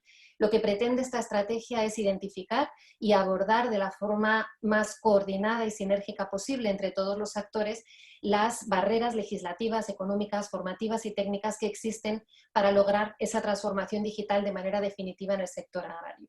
Porque es un sector que, aunque ya ha dado muchos pasos, todavía, y especialmente con mucha diferencia entre los pequeños y los grandes, necesita un empujón para conseguir esto, ¿no? Y que no se quede nadie atrás. Hemos identificado... Bueno, esta estrategia tiene 3 objetivos fundamentales, enormes objetivos que después se desarrollan en líneas, en medidas y en actuaciones, que son básicamente el fomento del uso de datos, disminuir la brecha digital e impulsar el desarrollo empresarial y nuevos modelos de negocio en el medio rural. Lo que hemos identificado es que existen una serie de limitaciones fundamentales que las podemos resumir en las siguientes para poder conseguir esto. Falta de capacitación para el uso de tecnologías habilitadoras. Estas tecnologías existen el Big Data, el blockchain, la inteligencia artificial, la sensorización, la monitorización, pero muchas veces la brecha de adopción se debe fundamentalmente a la falta de conocimiento o a la falta de formación. Y en la formación mixta creemos que debemos hacer muchísimo hincapié y que debemos colaborar con la universidad y con el sector para lograr que esta formación sea eficaz y que la utilización de las nuevas tecnologías sea lo más ágil y útil posible. El elevado coste de los equipos y, por tanto, la necesidad de financiación o de liquidez. La conectividad, muchas veces la conectividad sabemos que es deficiente en el medio rural, pero en otros casos no es tan deficiente, pero no se conocen las soluciones de conectividad que existen para determinadas circunstancias y, por tanto, se trata de las 2 cuestiones, de evitar la deficiencia de conectividad y de dar a conocer y buscar las soluciones mejores para cada una de las necesidades en el medio rural de la conectividad ya existente, desconocimiento de la relación del coste-beneficio de la adopción de una tecnología, o, por ejemplo, la excesiva y dispersa oferta, muchas veces no clarificada ni evaluada, de una misma tecnología por distintos proveedores y el agricultor o el ganadero no sabe a qué carta quedarse, ¿no?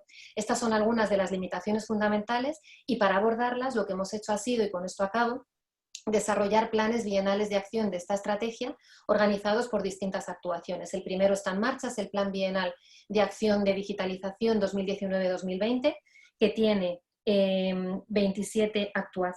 40 medidas, son de muy distinta índole para abordar estos 3 grandes objetivos con todas estas cuestiones. No voy a entrar en ellos, si alguien después tiene interés podemos citar algunas de ellas, todo en los distintos ámbitos de fomento del uso de datos, de formación, de capacitación, de oficinas de transformación digital, de asesoramiento, etcétera. Y en definitiva lo que pretendemos es acercar todas estas posibilidades para que sean una oportunidad real para el sector y para el medio rural. Yo me quedo aquí y después, por supuesto, podemos continuar lo que queráis. Bueno, pues muy bien, muchísimas gracias. Creo que entre todos habéis dado un repaso amplio a todos los desafíos y oportunidades a los que se enfrenta la cadena de valor, desde el sector productor a la distribución. Yo, en cuanto al papel que tiene la universidad y los centros de investigación que has mencionado, Isabel, pues cojo el guante y trataremos de responder eficazmente a estas necesidades. Yo esta parte acabo aquí, luego entraré también para despedirme y cerrar la sesión, y ahora el debate lo van a moderar Eva Iglesias y Margarita Brugarolas desde la asociación, que me imagino que entrarán ahora. Muy bien. Sí. Bueno. A ver, Marga, no tienes el micrófono activado. Estoy ya... Lo puedo poner ya. Buenas tardes a todos. Ya estamos. Buenas tardes, no sé si se me ve. No, no te vemos, Eva. No, a ver si me... Video settings, ¿no? A ver, estoy aquí un poco... Aquí ya estoy. Vale, muy bien. Bueno, pues buenos días, buenas tardes a todos. Bueno, antes de comenzar el debate, quiero agradecer en primer lugar a Isabel Bardají por coordinar este webinar desde el CEIGRAM, y también a todo el equipo de CEIGRAM que ha apoyado, a Esperanza Luque que ha apoyado con la gestión de la plataforma online. Este es el primer webinar que propone y que coorganiza la Asociación Española de Economía Agroalimentaria, y bueno, esperamos realmente que este sea el primero que inicie una línea de actividad que bueno, nos permite traer al debate, compartir experiencias, conocimientos, fomentar debate no solamente entre los socios de la asociación, sino también entre actores relevantes de todo el sector agroalimentario y de la sociedad. Bueno, muy especialmente sí que quiero agradecer a nuestros 4 ponentes por las excelentes presentaciones que han hecho y el repaso de todos los temas que han puesto encima de la mesa. Sé que sus agendas son muy apretadas y que han hecho un esfuerzo importante por estar aquí hoy. Yo creo que, como ha apuntado Felipe, es importante, ¿no? Esta posibilidad de establecer estos foros y compartir experiencias que también podamos hacer extensivas a otros países, de que tenemos muchos participantes de Europa y también de Latinoamérica conectados. Así que bueno, vamos a comenzar ya el debate, que voy a compartir ya con Margarita Brugarolas, copresidenta de la asociación, conmigo. Intentaremos, bueno, ir resumiendo y recogiendo todas las preguntas que han ido saliendo en el debate. Bueno, recordaros que estamos tuiteando y siguiendo este webinar en Twitter con el hashtag agricultura_COVID-19. Bueno, hay un montón de preguntas, empezando un poco quizá con Gabriel, que ha puesto, aunque muchas preguntas eran para varios participantes, que ha puesto preguntas muy interesantes y cuestiones muy interesantes encima de la mesa. La primera pregunta quizá es que él planteaba es, bueno, ¿cómo? La planteaba Gabriel y la ha planteado Roberto, o sea que quizá esto sea una pregunta para los dos. ¿cómo vamos a ser capaces después de hacer frente a los problemas de la cadena alimentaria con esta atomización del sector? Es decir, ¿cuáles son los sectores, digamos, los instrumentos que tiene el sector agroalimentario para abordar este reto? Y bueno, ya que tenemos a Gabriel aquí, preguntarle cuál es el papel de cooperativas para hacernos más resilientes y ante este reto. Bueno, muchas gracias, Eva. Realmente el papel de cooperativas básicamente ha sido la respuesta del agricultor y del ganadero desde hace más de 100 años para poder ser resiliente en el mercado. Cuando se habla de que, por ejemplo, Isabel hacía alusión a que la mayor transparencia va a ayudar a resolver un problema de atomización, eso es cierto. Una mayor transparencia ayuda a cualquier empresario, un agricultor lo es, o un ganadero, a tomar mejores decisiones. Pero una cadena de valor y unas negociaciones, un agricultor o un ganadero no tiene la capacidad de absorber o ni siquiera de aspirar a visualizar todas las decisiones que tiene que tomar, porque ya produciendo va a tener muchos elementos que dilucidar. Para nosotros está claro cuál es la respuesta, es decir, la respuesta para mantener el modelo de explotación familiar, como quiera que sea definido eso, que básicamente en Europa significa una explotación media-baja, relativamente pequeña, es una mayor integración comercial de los productores. Para eso no hay ninguna duda. Y yo creo que esta crisis y las otras crisis anteriores han demostrado que cuando te falla tu negocio, esa mayor integración lo que te ayuda es a buscar nuevas respuestas y nuevas oportunidades. Y esa es la resiliencia que ofrece una empresa cooperativa. Es decir, donde lo importante sea la rentabilidad de estas personas, de sus empresas, y, por supuesto, acceder al valor que aporta la cadena. Ese es el principio básico de hace más de 100 años y creemos que, a lo mejor visto de otros enfoques y otras políticas, tenemos que seguir reforzando, y más si cabe después de esta crisis. Muy bien, muchas gracias, Gabriel. Roberto, sí. Tú también has tocado el tema de la atomización, sí. y, digamos, también el reto, además, ¿no?, de incorporar Sí. la tecnología. ¿Cómo crees que podemos abordar estos retos? Pues yo creo que está muy claro, un poco lo ha anunciado Gabriel, ¿no? Yo creo que es colaborando, ¿no? A mí me gustaría un poco poner la experiencia, el ejemplo propio de Cajamar, ¿no? Nosotros surgimos en un momento determinado, fundamentalmente en la provincia de Almería, porque los agricultores eran tan pequeños y iban a iniciar una actividad tan novedosa que nadie quería financiarlos. Y que la única forma para que un pequeño agricultor pudiese tener acceso a la financiación era mediante la creación de una caja rural, de una cooperativa de crédito, ¿no? Y bueno, pues ese fue nuestro primer papel, ¿no? Y gracias a ello, pues yo creo que nosotros hemos contribuido, igual que muchas cajas rurales a lo largo y ancho de todo el país, a poder poner en marcha proyectos agrarios que sin esa financiación no hubiese sido posible, ¿no?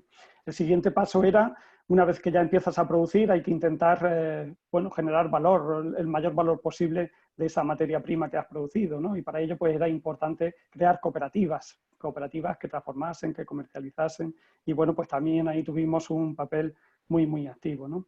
Y actualmente pues nosotros estamos totalmente convencidos de que, bueno, hay muchísimos retos, pero vamos, uno de los principales retos es el acceso al conocimiento, a la innovación, a las nuevas tecnologías, ¿no? Y que para una gran empresa es relativamente fácil poder acceder a esas nuevas tecnologías o poder desarrollarlas, pero que para los pequeños agricultores o las pequeñas comercializadoras, cooperativas, industrias pequeñas o medianas, es más difícil, ¿no? Y nosotros creemos que un poco el futuro va a depender de que seamos capaces de cooperativizar el conocimiento, por llamarlo de alguna forma, de colaborar en generar y en compartir el conocimiento. Pero no aquí, no he entendido como que si yo soy de cooperativa estoy enfrente de quien no es cooperativa, sino que aquí todos los que tengamos un objetivo común, pues podemos colaborar en desarrollar proyectos que nos van a beneficiar a todos, ¿no? Y volvería a insistir con lo que he empezado mi intervención al principio de la sesión, ¿no? Y era que se ha demostrado con esta crisis que colaborando es más fácil de conseguir objetivos ambiciosos, ¿no? Bueno, también ha salido mucho en el debate, aquí el tema del debate de la sostenibilidad ambiental versus la eficiencia económica este problema que digamos que planteaba también Gabriel en su ponencia, que bueno, que era un debate un poco enquistado y digamos a partir de en el día después del COVID-19 va a haber un diálogo, ¿no?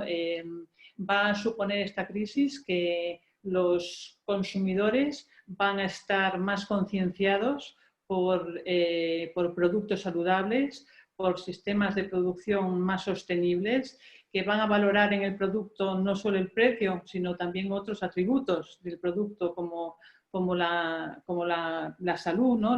y la forma de producción. ¿Cómo podemos desenquistar este debate y hacer que, digamos, que converjan sostenibilidad económica y ambiental? Y esto es un poco, yo creo que casi lo haría como una pequeña ronda para todos. Bueno, brevemente, porque es un debate muy amplio. Pero básicamente podríamos empezar por cambiar el lenguaje. Es decir, hemos empezado de hace años con unas estrategias, anunciando determinados cambios en los modelos productivos, que de alguna u otra manera lo que hacen es diabolizar a todo el sistema productivo. Yo creo que el sistema productivo es complejo, es muy amplio, y en Europa se llevan haciendo, y el sector productor está muy comprometido tanto con el cambio climático, con la transición ecológica, con el cambio de modelo productivo, pero hay una realidad económica que no nos pueden cambiar de la noche a la mañana, ni nosotros podemos cambiar de la noche a la mañana. Hay que tranquilizar el debate y buscar nuevas palabras y objetivos comunes. Y sobre el tema de las dietas saludables, yo quiero recordar que en Europa todos los productos son saludables. Quizás no las costumbres, pero yo no conozco ningún producto que esté en el mercado que per se no sea saludable. Sí conozco mucha gente que tiene malas dietas. Y yo creo que ahí es un error pensar que por el cambio de la oferta va a cambiar el hábito del consumidor. Y hay muchos más elementos por los cuales generar un debate más participativo y donde la producción sea la solución de una parte de la solución del problema, porque si no, no hay solución. Sin producción no hay solución. Y se dicen ciertas cosas que, bueno, que chocan a corto plazo, ¿no? Como que la agricultura ecológica puede ser la solución de todo. Pues eso es muy discutible. Que no podemos contar con la biotecnología, eso es muy discutible.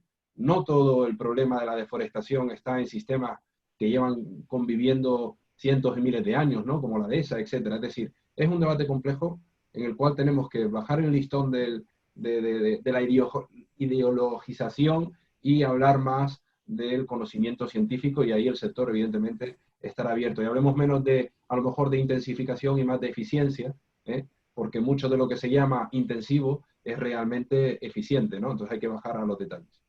Podría hablar mucho más, pero lo dejo aquí. Gracias, Gabriel. Le paso también la pregunta a Isabel, que se nos va a tener que ir dentro de poco, diciendo efectivamente si esta crisis económica, además, que se nos avecina detrás, va a hacer que haya una repriorización de objetivos entre la economía y la sostenibilidad.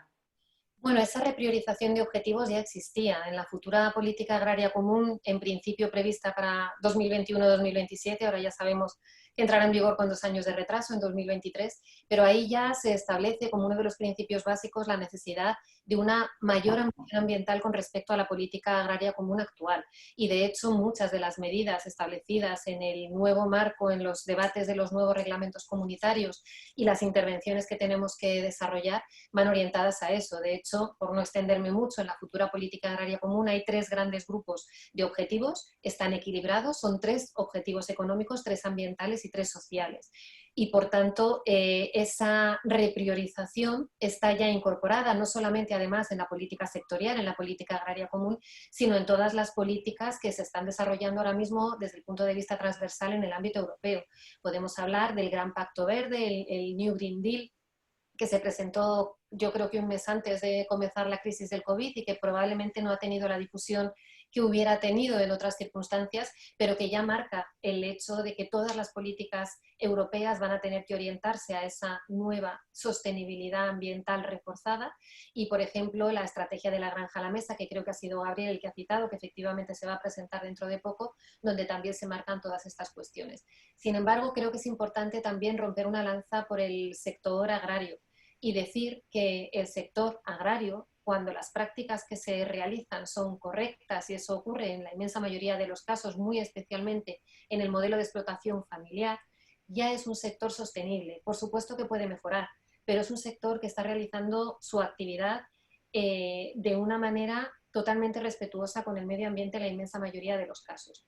Y vuelvo a mi intervención inicial. Precisamente gracias a la innovación y a la digitalización, todo esto se puede mejorar y se puede reforzar, además como una oportunidad que va a vincular los efectos positivos medioambientales con los efectos económicos. Si utilizamos la agricultura de precisión y la agricultura inteligente, podremos producir más con muchos menos recursos y, por tanto, también no solo con menor impacto ambiental, sino también con menor coste, menor gasto para el agricultor. Esto tiene que ser una cuestión estratégica para todos, a mi juicio, para todos los Estados miembros, desde luego para nosotros lo es, y de hecho en el marco de la estrategia de digitalización hemos puesto en marcha, ya estamos a punto de finalizarlo, un grupo de trabajo de agricultura de precisión focalizado en los problemas y en los desafíos de la agricultura desde el punto de vista medioambiental. Cómo pueden las nuevas tecnologías y la digitalización y la formación contribuir a mitigar algunos de los desafíos medioambientales fundamentales que tenemos ahora mismo, como por ejemplo la utilización de plásticos en la actividad agraria, la sustitución de determinados fitosanitarios que bien están prohibidos, bien lo van a estar por otros mucho más saludables desde el punto de vista ambiental, o la reducción de insumos, por ejemplo, el regadío sostenible, que también ha citado Roberto la importancia del regadío, con una agricultura de precisión que permita con muchísima menos agua producir más recursos. Por tanto, creo que es un debate que ya estaba sobre la mesa, que probablemente al consumidor le sensibilice ahora más, pero yo creo que no tanto por el tema medioambiental, sino por el tema quizá de ayudar a las producciones nacionales a seguir adelante, y eso implica productos de proximidad, canales cortos de comercialización y venta con menos intermediarios, y por tanto repercute negativamente en el medio, positivamente, perdón, en el medio ambiente. Muy bien. Gracias, Isabel.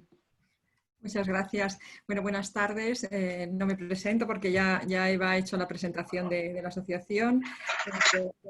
Nos despediré. Y bueno, voy a comentar algunas de las preguntas. Ha habido muchísimas y vamos a poder seleccionar solo. Me gustaría... Lola debe cerrar el micrófono ya. Me gustaría preguntarle a Felipe que están en relación absolutamente directa con los consumidores, con el último eslabón de la cadena, y los participantes han tenido curiosidad sobre cómo ha sido nuestra alimentación en este tiempo y cómo han variado nuestros patrones de consumo. Sí, pues nada, muchas gracias, Marga, por la pregunta. Había varias en esa línea sobre el consumo y sobre la marcha he intentado preparar algunos datos también para ilustrar un poco. Había entre el público cierta preocupación en relación con qué tipo de consumo se había estado realizando estos días, si había sido más o menos saludable que antes del confinamiento. Y bueno, para tranquilidad de la audiencia, decir bueno, que fundamentalmente las categorías de producto que más han incrementado sus ventas son las categorías básicas, las legumbres, los arroces, tenía puesto por aquí. La repostería, eso sí, la repostería ha sido la categoría récord, yo creo porque para entretener a los niños en casa más de uno se ha puesto a hacer tartas y pasteles, pero fuera de eso, además de las lejías, que también es muy lógico, si analizamos un poco el comportamiento de las categorías, es todo tremendamente lógico, ¿no?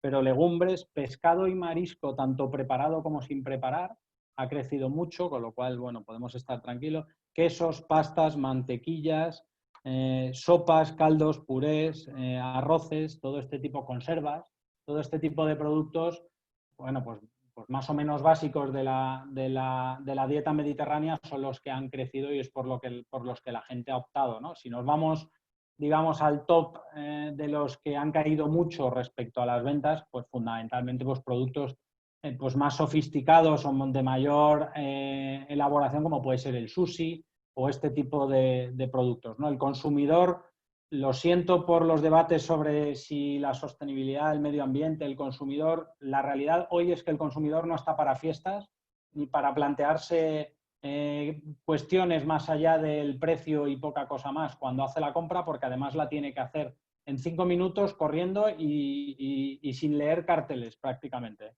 Ojalá dentro de muy poco podamos hablar de una vuelta a la normalidad, pero ahora mismo está siendo una compra muy concreta, muy de productos básicos y, como decía antes, de productos de larga o de buena conservación dentro de dentro de casa, ¿no? Sobre el online, que también había alguna pregunta, aprovecho, como es consumo también, bueno, deciros que como sabéis en España el online, el canal de servicio a domicilio tenía un porcentaje, ocupaba un porcentaje de entre el 1 y el 2% de las ventas totales de nuestras compañías, prácticamente anecdótico, precisamente por esa gran oferta en proximidad que tenemos en España. Al final, 1 kilo de naranjas vendido online tenía que competir en tiempo y en coste con que te bajas a la calle, cruzas la calle, coges las naranjas y a los 5 minutos están en tu cocina, ¿no? Y los consumidores somos los mismos que hace muchos años ya no compramos un billete de avión o de tren en una agencia de viajes y lo hacemos online. O sea, no es que seamos más o menos torpes comprando naranjas. Bueno, pues las empresas han hecho un esfuerzo brutal para intentar satisfacer a través del canal online toda la demanda que había. Ha estado súper saturado. Algunas que vieron que el aluvión en los primeros momentos estaba en las tiendas decidieron potenciar el trabajo de la gente en las tiendas y no en las plataformas. Incluso cerraron alguna vía online que luego han ido abriendo, pero evidentemente la realidad hoy es que el online es un valor altamente añadido para aquel consumidor que quiere seguir las recomendaciones sanitarias de no salir de casa. Con lo cual, en 24 horas la situación cambió y el online pasó a ser un aporte de valor al consumidor que jamás hubiéramos imaginado hace apenas 2 meses, ¿no? Hay empresas que estaban en torno al 1 y pico % de facturación que hoy están en torno al 10% de facturación en el canal online. Y justo además en ese canal es donde más ha crecido la venta, donde más destacan sobre todo la venta de productos frescos, porque era precisamente el último producto que a un consumidor se le ocurría comprar online. El online muchas veces era utilizado por el consumidor para comprar producto envasado, voluminoso, pesado, que le costaba llevar a casa y todo el producto fresco lo seguía comprando en las tiendas, ¿no? Y ahí es donde hay los mayores incrementos en cuanto a volúmenes comercializados a través del online, son precisamente en esas categorías de frescos que eran las que estaban muy abajo. Y nada, yo creo que para tranquilidad a la audiencia, la población española ha estado perfectamente alimentada, ha podido optar a cualquier tipo de producto que ha querido, ha cocinado en casa lo que ha estimado oportuno y conveniente y a partir de ahí, bueno, pues cada uno sabe o debe saber cuál es la dieta más saludable si lo que quiere es alimentarse de esa forma y tiene esa libertad para elegir vaya donde vaya. Marga, ¿me dejas intervenir? No. Sí, un segundo, pero no sé si voy a despedir a Isabel. Vale, Isabel, te tienes que... estoy un poco nerviosa pensando que... 5 minutos, me quedan 5 minutos, no te preocupes. Venga, perfecto. Gracias, Isabel. Sí, adelante, Roberto. Bueno, era un poco por reforzar los comentarios que estaba haciendo ahora mismo Felipe. Es que esta mañana he intervenido en una reunión con empresas del sector hortofrutícola, ¿no? Y precisamente una de ellas, que es una de las mayores cooperativas hortofrutícolas de España, que bueno, que lleva ya un tiempo trabajando en el canal online y que bueno, poco a poco se iba haciendo un hueco, pues bueno, me comentaba esta mañana que durante este último mes ha multiplicado por 10 la venta online, ¿no? O sea que se están disparando efectivamente la compra de productos perecederos, que en principio puede parecer que a lo mejor por las cuestiones logísticas son un poco más complejas, ¿no? Porque tiene que ser muy ágil para poder llegar lo más rápidamente posible desde la empresa hasta el consumidor, ¿no? Y yo me he quedado antes con ganas de intervenir en el tema de sostenibilidad. Y por una cuestión importante, ¿no? Y es que, no sé, pero a mí me da a veces la sensación de que parece que el sector agrícola y ganadero somos los que más contaminamos en este mundo, ¿no? Y que además, pues bueno, pues eso, somos los que más gases de efecto emitimos, que bueno, que las vacas pues habría que quitarlas todas, ¿no? Y bueno, y al final yo creo que con el parón de toda la actividad durante estos meses se ha visto que se ha mejorado muchísimo la situación medioambiental del planeta, a pesar de que los agricultores y los ganaderos han seguido produciendo, ¿no?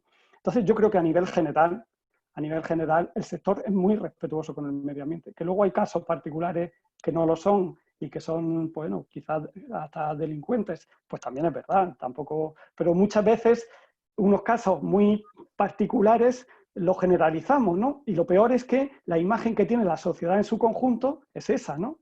Y yo creo que deberíamos de hacer una labor un poco de mostrarle a la sociedad que el sector agroalimentario en general se preocupan muchísimo por la salubridad de los productos que ofrece y por mantener prácticas que sean lo más sostenibles posibles, ¿no?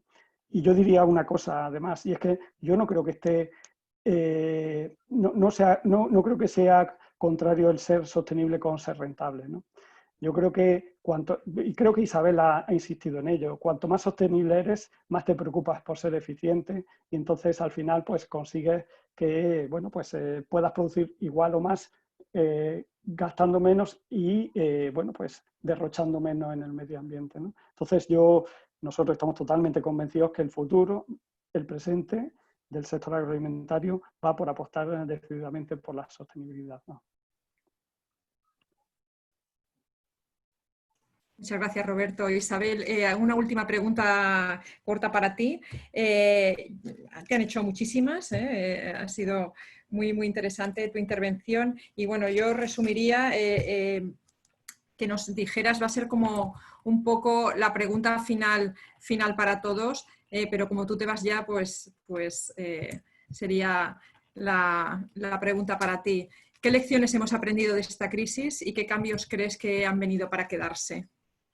Muy bien, pues muchísimas gracias, Marga. Y de verdad que me da un coraje tremendo tener que irme porque a mí también me está resultando interesantísimo. Estoy viendo en el chat un montón de preguntas interesantísimas, pero bueno, también os invito a que si después por Twitter me queréis lanzar alguna, yo encantada de ir respondiéndolas con el hashtag correspondiente y así pues vamos completando las aportaciones, aunque sea fuera de pantalla. Yo creo que esto nos ha enseñado un poco lo que decíamos al principio, ¿no? Primero, el carácter esencial, estratégico y fundamental del abastecimiento de alimentos y de la cadena agroalimentaria en general. El otro día lo reflexionaba el ministro y él nos decía que pensaba que todo esto va a ser al menos positivo desde el punto de vista de las negociaciones, y ya me voy a Bruselas, ¿no? Bueno, no sé si os acordáis, pero antes de la crisis estábamos hablando del marco financiero plurianual, del futuro periodo de programación, es decir, del dinero con el que van a contar cada una de las políticas europeas para los próximos 7 años, y había pues los consejos europeos con todos los jefes de Estado y de Gobierno donde no se ponían de acuerdo porque cada uno tenía una visión, ¿no? Y en el caso de España concreto, una de las líneas rojas era efectivamente el mantenimiento al menos del presupuesto actual de la política agraria común, y había otros países que no son tan productores o que no dependen tanto de la agricultura, que no querían y que querían disminuir esta aportación. Pues bien, hoy en día se ha demostrado que es absolutamente estratégico poder abastecernos, un país o un continente, o la Unión Europea en este caso, poder abastecernos de alimentos de una manera propia y autónoma. Porque cuando de repente ocurre un cataclismo como el que ha ocurrido, se cierran las fronteras, nadie quiere soltar nada de lo que tiene dentro de su territorio por temor a quedarse sin abastecimiento propio, nos damos cuenta de esta importancia. Y eso es fundamental, no solo el reconocimiento al sector, que está muy bien, pero que de eso no se come, sino el que desde el punto de vista de la agenda política aparezca como esencial y estratégico el lograr esta independencia a la hora de producir alimentos y de producirlos además, como decía, a precios razonables, y de conseguir que haya productores que puedan vivir de su trabajo dignamente y por tanto solventar los problemas que estructuralmente tienen. Por otro lado, efectivamente, la colaboración y la cooperación yo creo que se han demostrado esenciales. No hubieran podido llegar los alimentos a los consumidores finales si no hubiera habido toda una cadena colaborativa del principio al final de la misma: comunicación, colaboración, generosidad, cooperación, confianza. Creo que el término confianza es esencial también para conseguir que el futuro de este sector sea prometedor. Y este ejercicio que obligatoriamente nos hemos visto obligados a poner en marcha, creo que debe marcar un antes y un después en este proceso de confianza colaborativa. Y por supuesto las nuevas tecnologías y el teletrabajo. Efectivamente, como decía Roberto, nos hemos dado cuenta de que en sitios como el centro de Madrid se puede respirar sin una boina de contaminación alrededor, y en muchos casos nos hemos dado cuenta también de que aprovechamos mucho más el tiempo porque el teletrabajo nos permite no desperdiciarlo y descentrarnos, sino todo lo contrario, centrarnos en lo esencial y no perder tiempo innecesario a veces en determinadas reuniones presenciales o en desplazamientos innecesarios. También parto de la base de que hay una cuestión esencial que es el tú a tú y la necesidad de relación presencial, que muchas veces es más importante lo posterior que hay después de reuniones que lo que acontece durante la reunión, ¿no? Y entonces no podemos perder tampoco ese carácter presencial, pero sí equilibrarlo.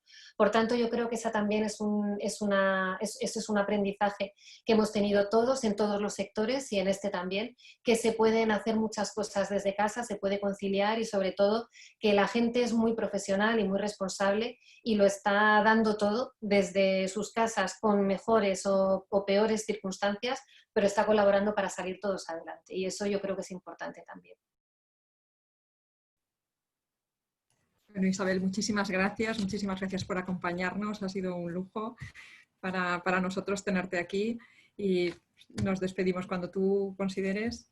Pues me voy a ir porque ya os comenté que tengo reunión con mi jefe, al jefe no se le puede hacer esperar, pero de verdad que encantadísima, para mí ha resultado muy enriquecedor y por supuesto, como os digo, a vuestra disposición en Twitter para responder las dudas que queden pendientes y que no haya podido abordar. Muchas gracias a todos, buena tarde. Buena tarde, gracias Isabel. Eva, si quieres seguir tú con el turno.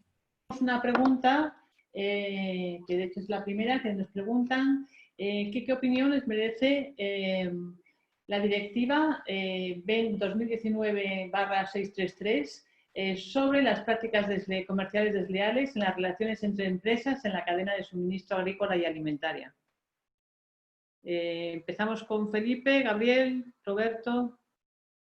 Felipe. Venga, pues me arranco yo. Bueno, la verdad es que los que nos tocó vivir todo el nacimiento del debate sobre la formación del precio en la cadena agroalimentaria y la posterior, bueno, los desarrollos legislativos posteriores que esto ha dado lugar, la verdad es que tenemos una visión un poco quizá viciada ya, de tanto hablar del mismo tema desde hace, pues no quiero pensar los años porque me hace sentir muy viejo, ¿no?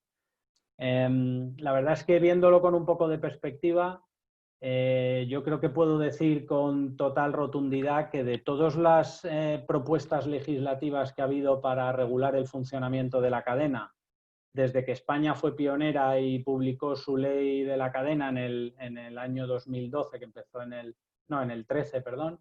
Después vino la directiva de prácticas, después vino la regulación que España tuvo que hacer de la venta a pérdidas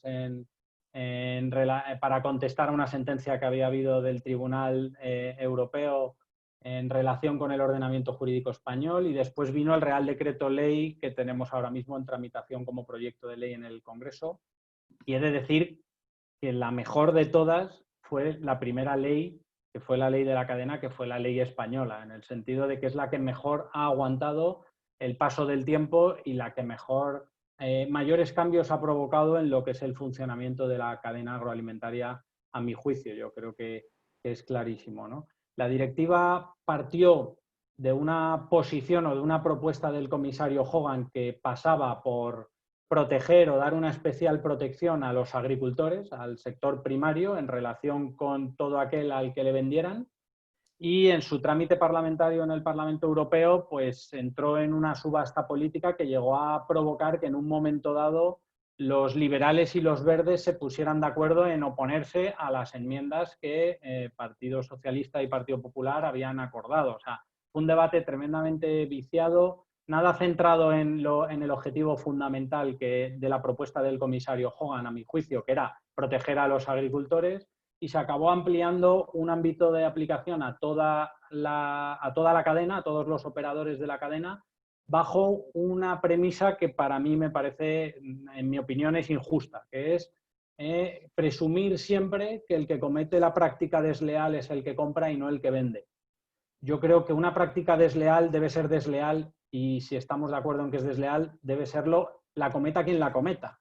No cabría pensar que alguien que va a 150 por la autopista, por el hecho de llevar un coche más seguro, no consideremos que está cometiendo una infracción. Yo creo, hay un ejemplo muy bueno en la directiva, que es que si un distribuidor deja colgado a un proveedor el día antes y no le encarga no le encarga, le deja un pedido, se lo deja colgado y no le compra, se considera desleal, pero sin embargo, si un proveedor deja tirado el día antes a un distribuidor y no le sirve, no se considera desleal, con lo cual me parece que el enfoque de la cadena agroalimentaria, que es para todos, y lo que se considera desleal es de obligatorio cumplimiento para todos los operadores, me parece que es el que se debe mantener y insisto en la idea inicial, que es la que más ha aguantado durante el paso de los años, ¿no? Yo creo que es mucho mejor nuestra ley de la cadena que esa directiva de prácticas comerciales desleales que ahora toca transponer. Gabriel. Bueno, yo con Felipe he tenido la suerte, con Felipe y algún participante que he visto por ahí, que veo aquí a Jorge Jordana, que le escuché hablar de este problema en el año 2005. Esto es malo porque significa que nos vamos haciendo viejos, pero tiene historia. Yo no voy a hablar del detalle de la ley, de la directiva, ni de la ley española, pero sí que me gusta hacer pedagogía a esta cuestión. Que haya una directiva de prácticas comerciales desleales y una ley de la cadena, lo que viene a decir es que existe un desequilibrio en la cadena. Es decir, lo que antes era una especie de entelequia, realmente se reconoció que sí, que efectivamente había una serie de productores y de industrias y que bueno, pues que estaban sometidos a unas prácticas comerciales desleales. Y una práctica comercial desleal, lo voy a recordar, es una práctica que ya está prohibida.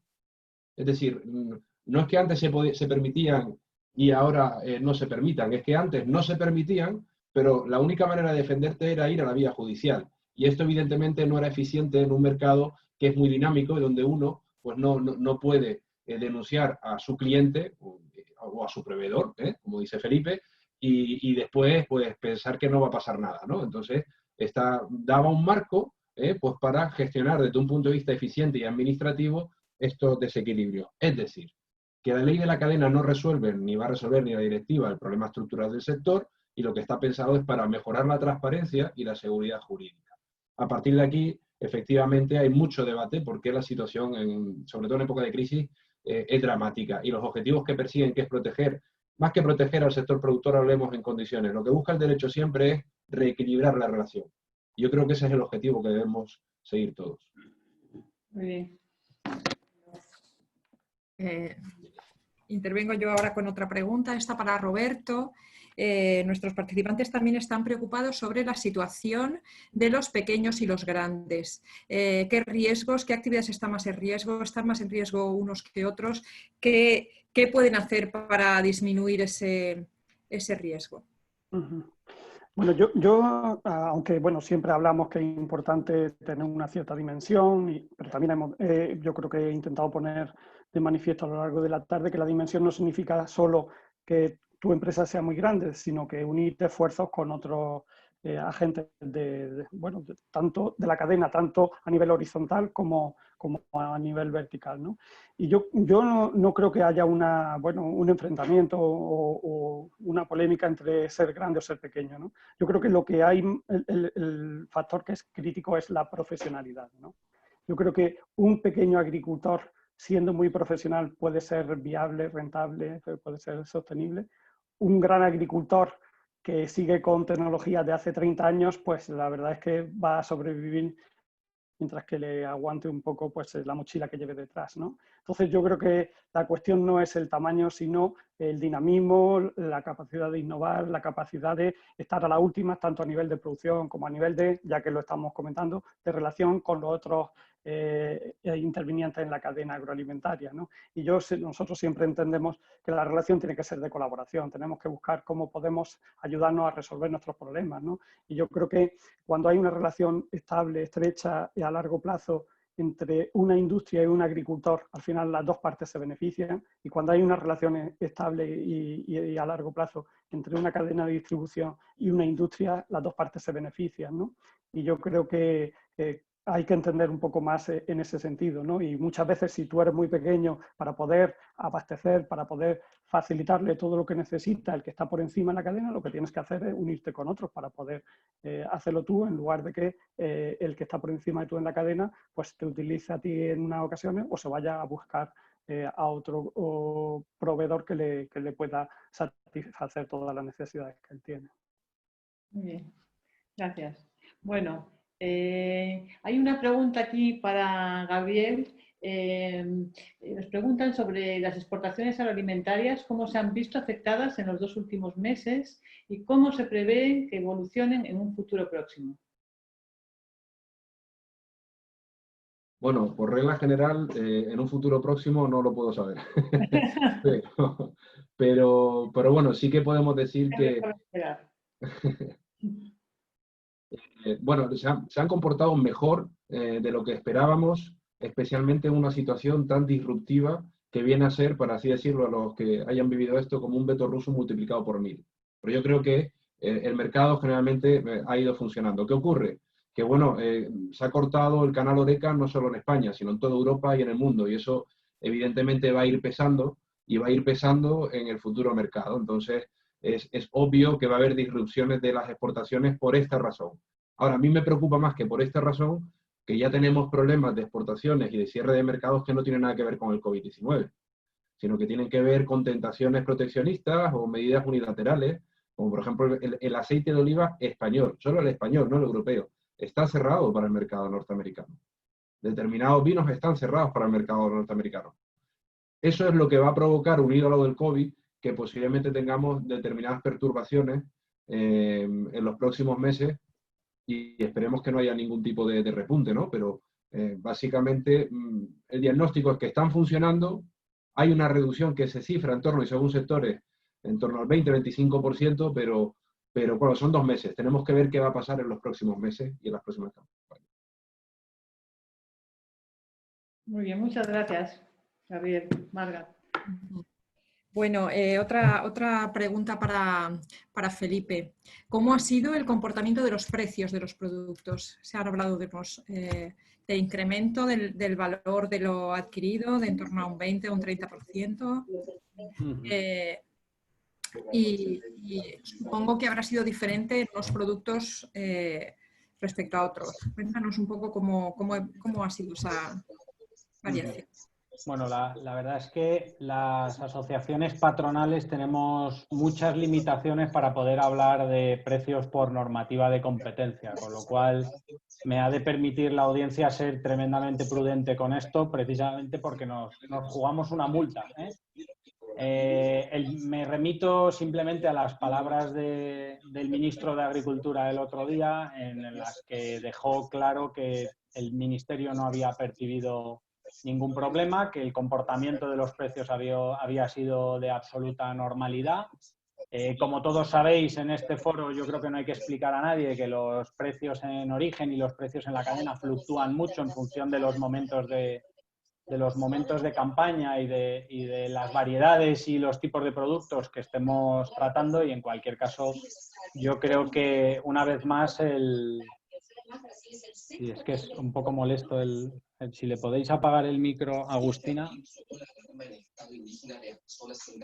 Ahora, gracias.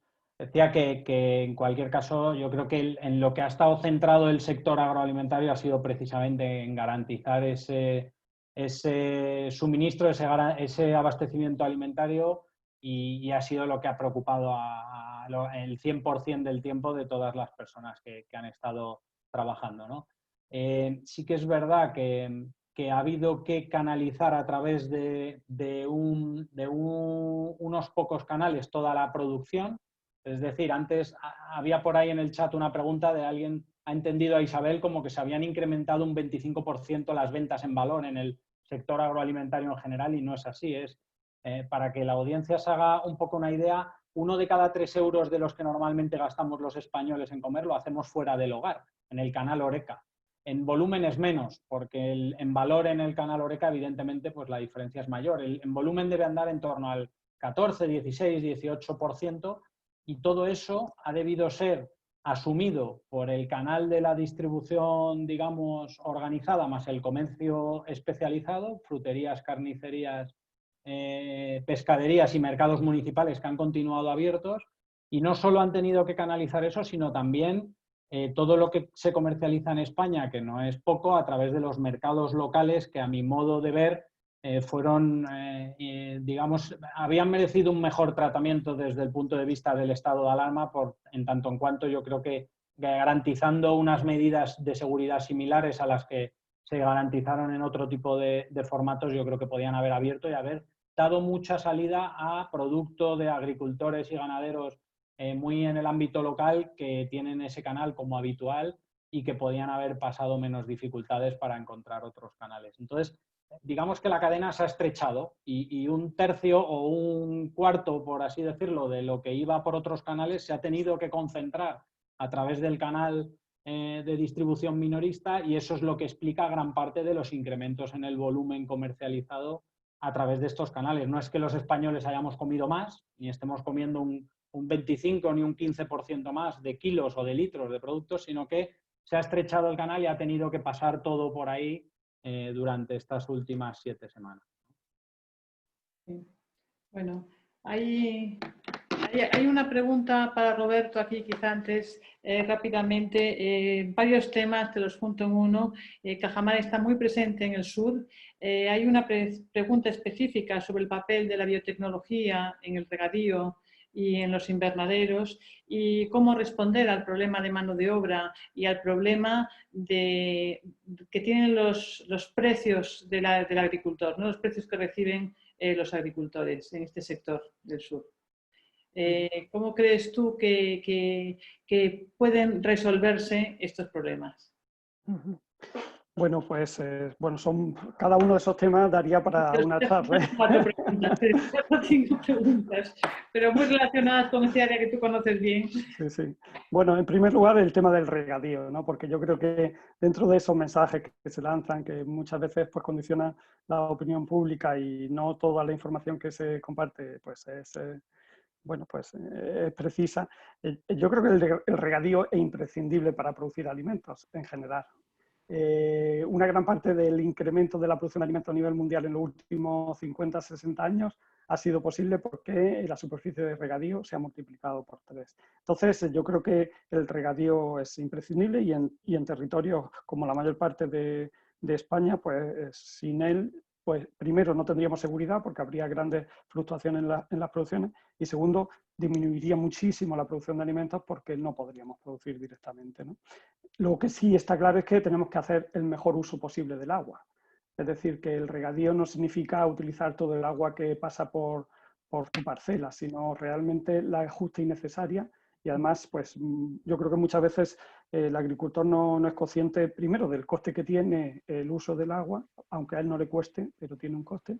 Y segundo, que muchas veces no por regar más vas a producir más. Entonces, pues yo creo que es importante hacer un uso lo más adecuado posible del agua, ¿no? Pero es imprescindible. Entonces tenemos que ver cómo podemos repartirla lo mejor posible entre todos. Y yo creo que una de las cuestiones que, un poco lo que quería decir al principio en mi intervención, es que parece que todos nos queremos apropiar del agua que pasa cerca de nuestra casa, ¿no? Y yo creo que habría que tener una visión un poco más global y estratégica del recurso e intentar ver cómo podemos, bueno, pues repartirnos entre todos, que si hiciésemos un buen uso todos, probablemente habría casi, ¿no? Yo siempre doy me gusta poner en valor un dato, ¿no? Entre un año muy lluvioso y el año más lluvioso de los últimos 50 años y el año menos lluvioso de los últimos 50 años, pues bueno, ha estado la media a nivel de todo el Estado español entre 400 y 800 litros por metro cuadrado. Que bueno, que es importante la diferencia, pero bueno, que todos los años llueve, es lo que quiero decir, ¿no? Estamos con la televisión, como en la televisión, el tiempo nos acucia y tenemos ahí muchas preguntas. Vale. Bueno, pues no sigo con el agua, el tema de la biotecnología. Yo creo que un minuto, Roberto, que nos queda ahí otra que ha hecho... Vale, la biotecnología yo creo que es la herramienta que nos permite hacer que los cultivos sean más eficientes y sean más resistentes a las condiciones, ¿no? Abióticas o de, bueno, del entorno en el que se desarrolla, ¿no? Y creo que se están desarrollando pues, tecnologías cada vez más avanzadas que, bueno, pues, que ahora mismo están vetadas en la Unión Europea y que yo creo que habría que abrir un debate de, bueno, pues si podemos utilizarlas, si no, cuándo sí, cuándo no, ¿no? El tema de los precios, yo creo que está claro que tenemos que intentar conseguir que todos reciban un valor justo por el trabajo que realizan, ¿no? Y los agricultores, por supuesto, ¿no? Pero también hay que, aquí, yo me gustaría resaltar una cuestión, y es que cuando hablamos, los precios son muy malos. Yo siempre digo que generalizamos muchas veces, ¿no? Y hay agricultores que consiguen por un mismo producto un precio y otros agricultores que consiguen otro precio, ¿no? Y yo creo que muchas veces, primero tenemos que ver si nosotros podemos hacer algo para mejorar, y después, si por mucho que hagamos no podemos conseguirlo, entonces vamos a buscar cómo podemos pedir ayuda afuera, ¿no? Y creo que, bueno, pues uniéndose y ayudando entre todos a crear estructuras más grandes, más potentes, pues probablemente vamos a poder adquirir más valor por nuestra producción, y a lo mejor no lo vamos a conseguir solo en la fase de producción primaria, sino también en las fases posteriores de transformación, ¿no? Y bueno, y entre todo ello, pues intentar a ver si podemos mejorar lo que reciben los agricultores por sus precios. Bueno, me paro por ahora. Muchísimas gracias, Roberto, por ese esfuerzo de comprensión a estos temas interrelacionados pero complejos. Marga, ¿tú quieres que tú cerras? Bueno, yo voy a ir cerrando. Quiero hacer una pregunta final a los participantes, pero antes de eso, y yo ya me despido, ya cerrará Isabel, me gustaría agradecerles sus excelentes aportaciones que han dejado aquí esta tarde. Pedir disculpas a los participantes porque por cuestiones de tiempo se han quedado preguntas muy interesantes sin contestar, aunque es verdad que he visto que en el chat también se ha creado un debate muy interesante. Bueno, estas preguntas pueden ser una inspiración para la organización de futuros webinars desde la Asociación Española de Economía Agroalimentaria. Estaremos encantados con aquellas organizaciones o centros que quieran colaborar con nosotros y espero que volvamos a encontrarnos pronto. La pregunta final para los ponentes es la que le he hecho antes a Isabel. ¿Qué lecciones hemos aprendido y qué cambios creéis que han venido para quedarse? Si quieres, Gabriel, por orden de intervención, empiezas tú. Vale, me imagino que tendremos poco tiempo. Para mí, bueno, la clave para mí del sector, lo que hemos aprendido primero es que el sector es esencial, ya lo dije anteriormente, el valor de la cooperación y la necesidad de integrar al sector productor, eso ha venido ahora y ya estaba de antes. Y es cierto que muchas veces hablamos del tamaño, y el tamaño es cierto que nos perdemos en el debate en si grande o pequeño. El tamaño, la dimensión es un factor crítico, y ahora hay que enriquecerlo con otras cuestiones, pero es un factor crítico para desarrollar el resto. Y sobre el tema de también una de las enseñanzas que ha venido para quedarse, es la continuidad del debate de la gestión de mercados.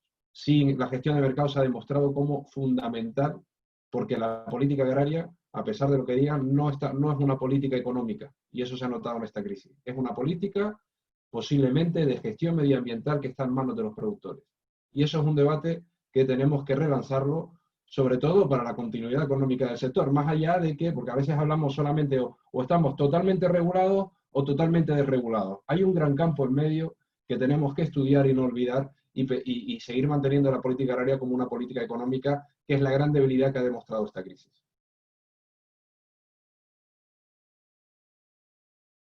Muchas gracias, Gabriel. Felipe. Pues nada, voy yo muy rápido. Yo ya en mi intervención había incluido algunas enseñanzas que resumo muy rápido. Para mí, fundamental la unión del sector para responder ante cualquier reto, y hemos respondido al más difícil que habíamos afrontado en los últimos no sé cuántos años, pero se ha respondido muy bien. El valor de la proximidad en la distribución alimentaria, que se ha de conservar y mantener, y que en España representan sobre todo las cadenas de supermercados regionales, locales, familiares, que mantienen un tejido muy diverso y altamente competitivo, garantizando el suministro alimentario hasta en el último pueblo de España.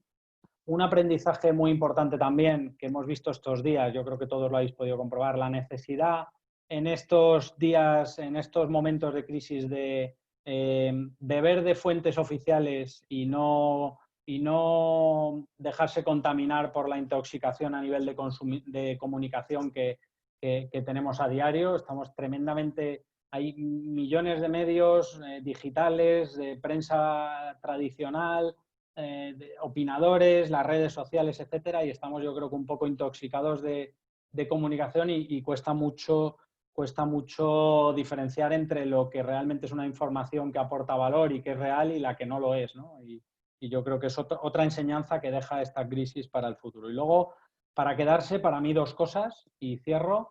La primera, un nuevo consumidor, claramente, enfocado en otro tipo de consumo y en otro tipo de producto por ahora. El profesor Sumsi, y aprovecho, preguntaba sobre qué iba a pasar en el futuro con el canal online, en nuestra opinión. Siempre hemos visto dos cuellos de botella al desarrollo del canal online en la alimentación antes de la crisis. Uno era el de coste, que ya he comentado, y otro era el medioambiental, el del coste en emisiones y en tráfico que supone llevar pequeños paquetes a los domicilios de cada uno de nosotros, y sobre todo en las grandes ciudades con problemas de restricciones de tráfico y contaminación como es en España.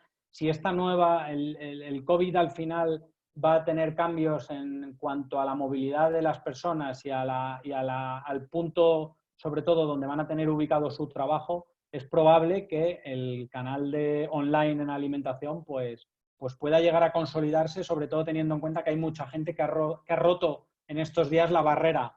Ha salido de la zona de confort y ha roto esa barrera para poder acceder a la compra online, que antes no lo habían hecho, entre otras cosas porque no le veían la necesidad o la utilidad a corto plazo. Yo creo que es muy probable que se mantenga, que salga muy reforzada. No veo que volvamos a los índices precrisis. Yo creo que es posible que se ralentice o se modere un poco, pero nos vamos a quedar en ratios mucho más altos que los que teníamos antes del inicio de la crisis del COVID. Y en segundo lugar, y esto sí que es un deseo, yo espero que también haya llegado para quedarse esta cercanía de la comunidad científica y en concreto de los profesores y los investigadores especialistas en agricultura y en economía agroalimentaria al sector privado, que es algo de lo que muchas veces se habla, de lo que este seminario es un gran ejemplo y que espero y deseo que continúe en el tiempo y que lo repitamos muchas veces, porque para mí ha sido una experiencia tremendamente positiva. Así que enhorabuena a todos los organizadores y muchas gracias a todos por la paciencia de escucharnos a través del ordenador. Muchas gracias, Felipe. Roberto, tu turno. Bueno, yo la primera lección que creo que podría destacar es que creo que el sector agroalimentario se ha hecho visible ante la sociedad, ¿no? Y yo creo que deberíamos de mantener una comunicación activa entre el sector agroalimentario y la sociedad para que, bueno, pues para que nos entendamos mejor, ¿no? Con respecto al comentario que he hecho sobre las contaminaciones, bueno, pues he visto un comentario de Alberto Sanz que, bueno, que decía que tenía poco rigor mis comentarios. Totalmente han sido unos comentarios muy simplistas, porque creo que también los que se hacen en contra del sector agroalimentario también son muy simplistas, ¿no? Falta de rigor. Y yo creo que el trabajo que tenemos que hacer es enseñarles realmente a la sociedad cómo producimos los alimentos y todas las medidas que estamos adaptando continuamente para intentar ser por lo más sostenibles posible, porque yo creo que una de las cuestiones que más nos va a quedar, no ya en el sector agroalimentario, sino en la sociedad en general, es la preocupación por este planeta, ¿no? Por la sostenibilidad. Y yo creo que esa va a ser una de las cuestiones que más miramos a partir de ahora, ¿no? Creo que otra cuestión importante también es que el aspecto colaborativo, que hay que potenciarlo, porque eso nos va a ayudar a todos nos vamos a beneficiar colaborando en lugar de compitiendo. Y luego hay otra cuestión que creo que la enlazaría con la parte de comunicación inicial, ¿no? Felipe ha dicho, y estoy totalmente de acuerdo, que con la crisis económica que se nos viene encima, mucha gente, el principal criterio a la hora de decidir su compra es el precio, ¿no?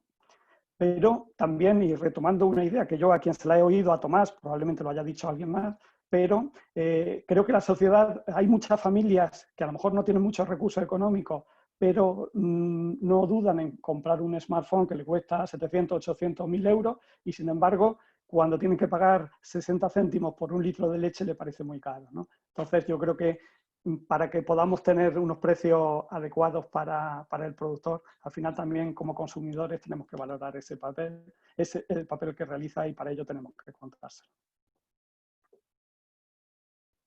Pues muchísimas gracias de nuevo a todos y doy paso ahora a Isabel, a la que agradecemos muchísimo que haya tomado este guante, que se haya lanzado a organizar este primer seminario y webinar y tienes tu turno de palabra. Muchísimas gracias. Bien, bueno, pues muchísimas gracias a todos, a los ponentes y a los participantes aquí en el chat.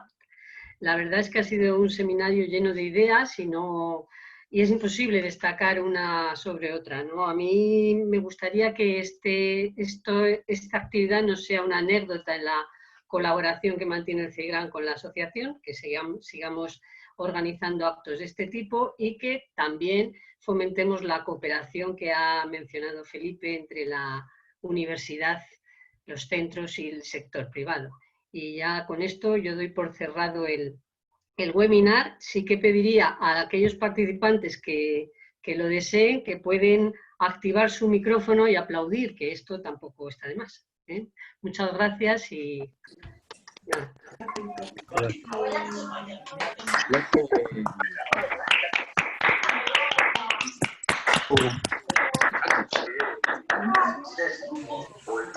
Escuela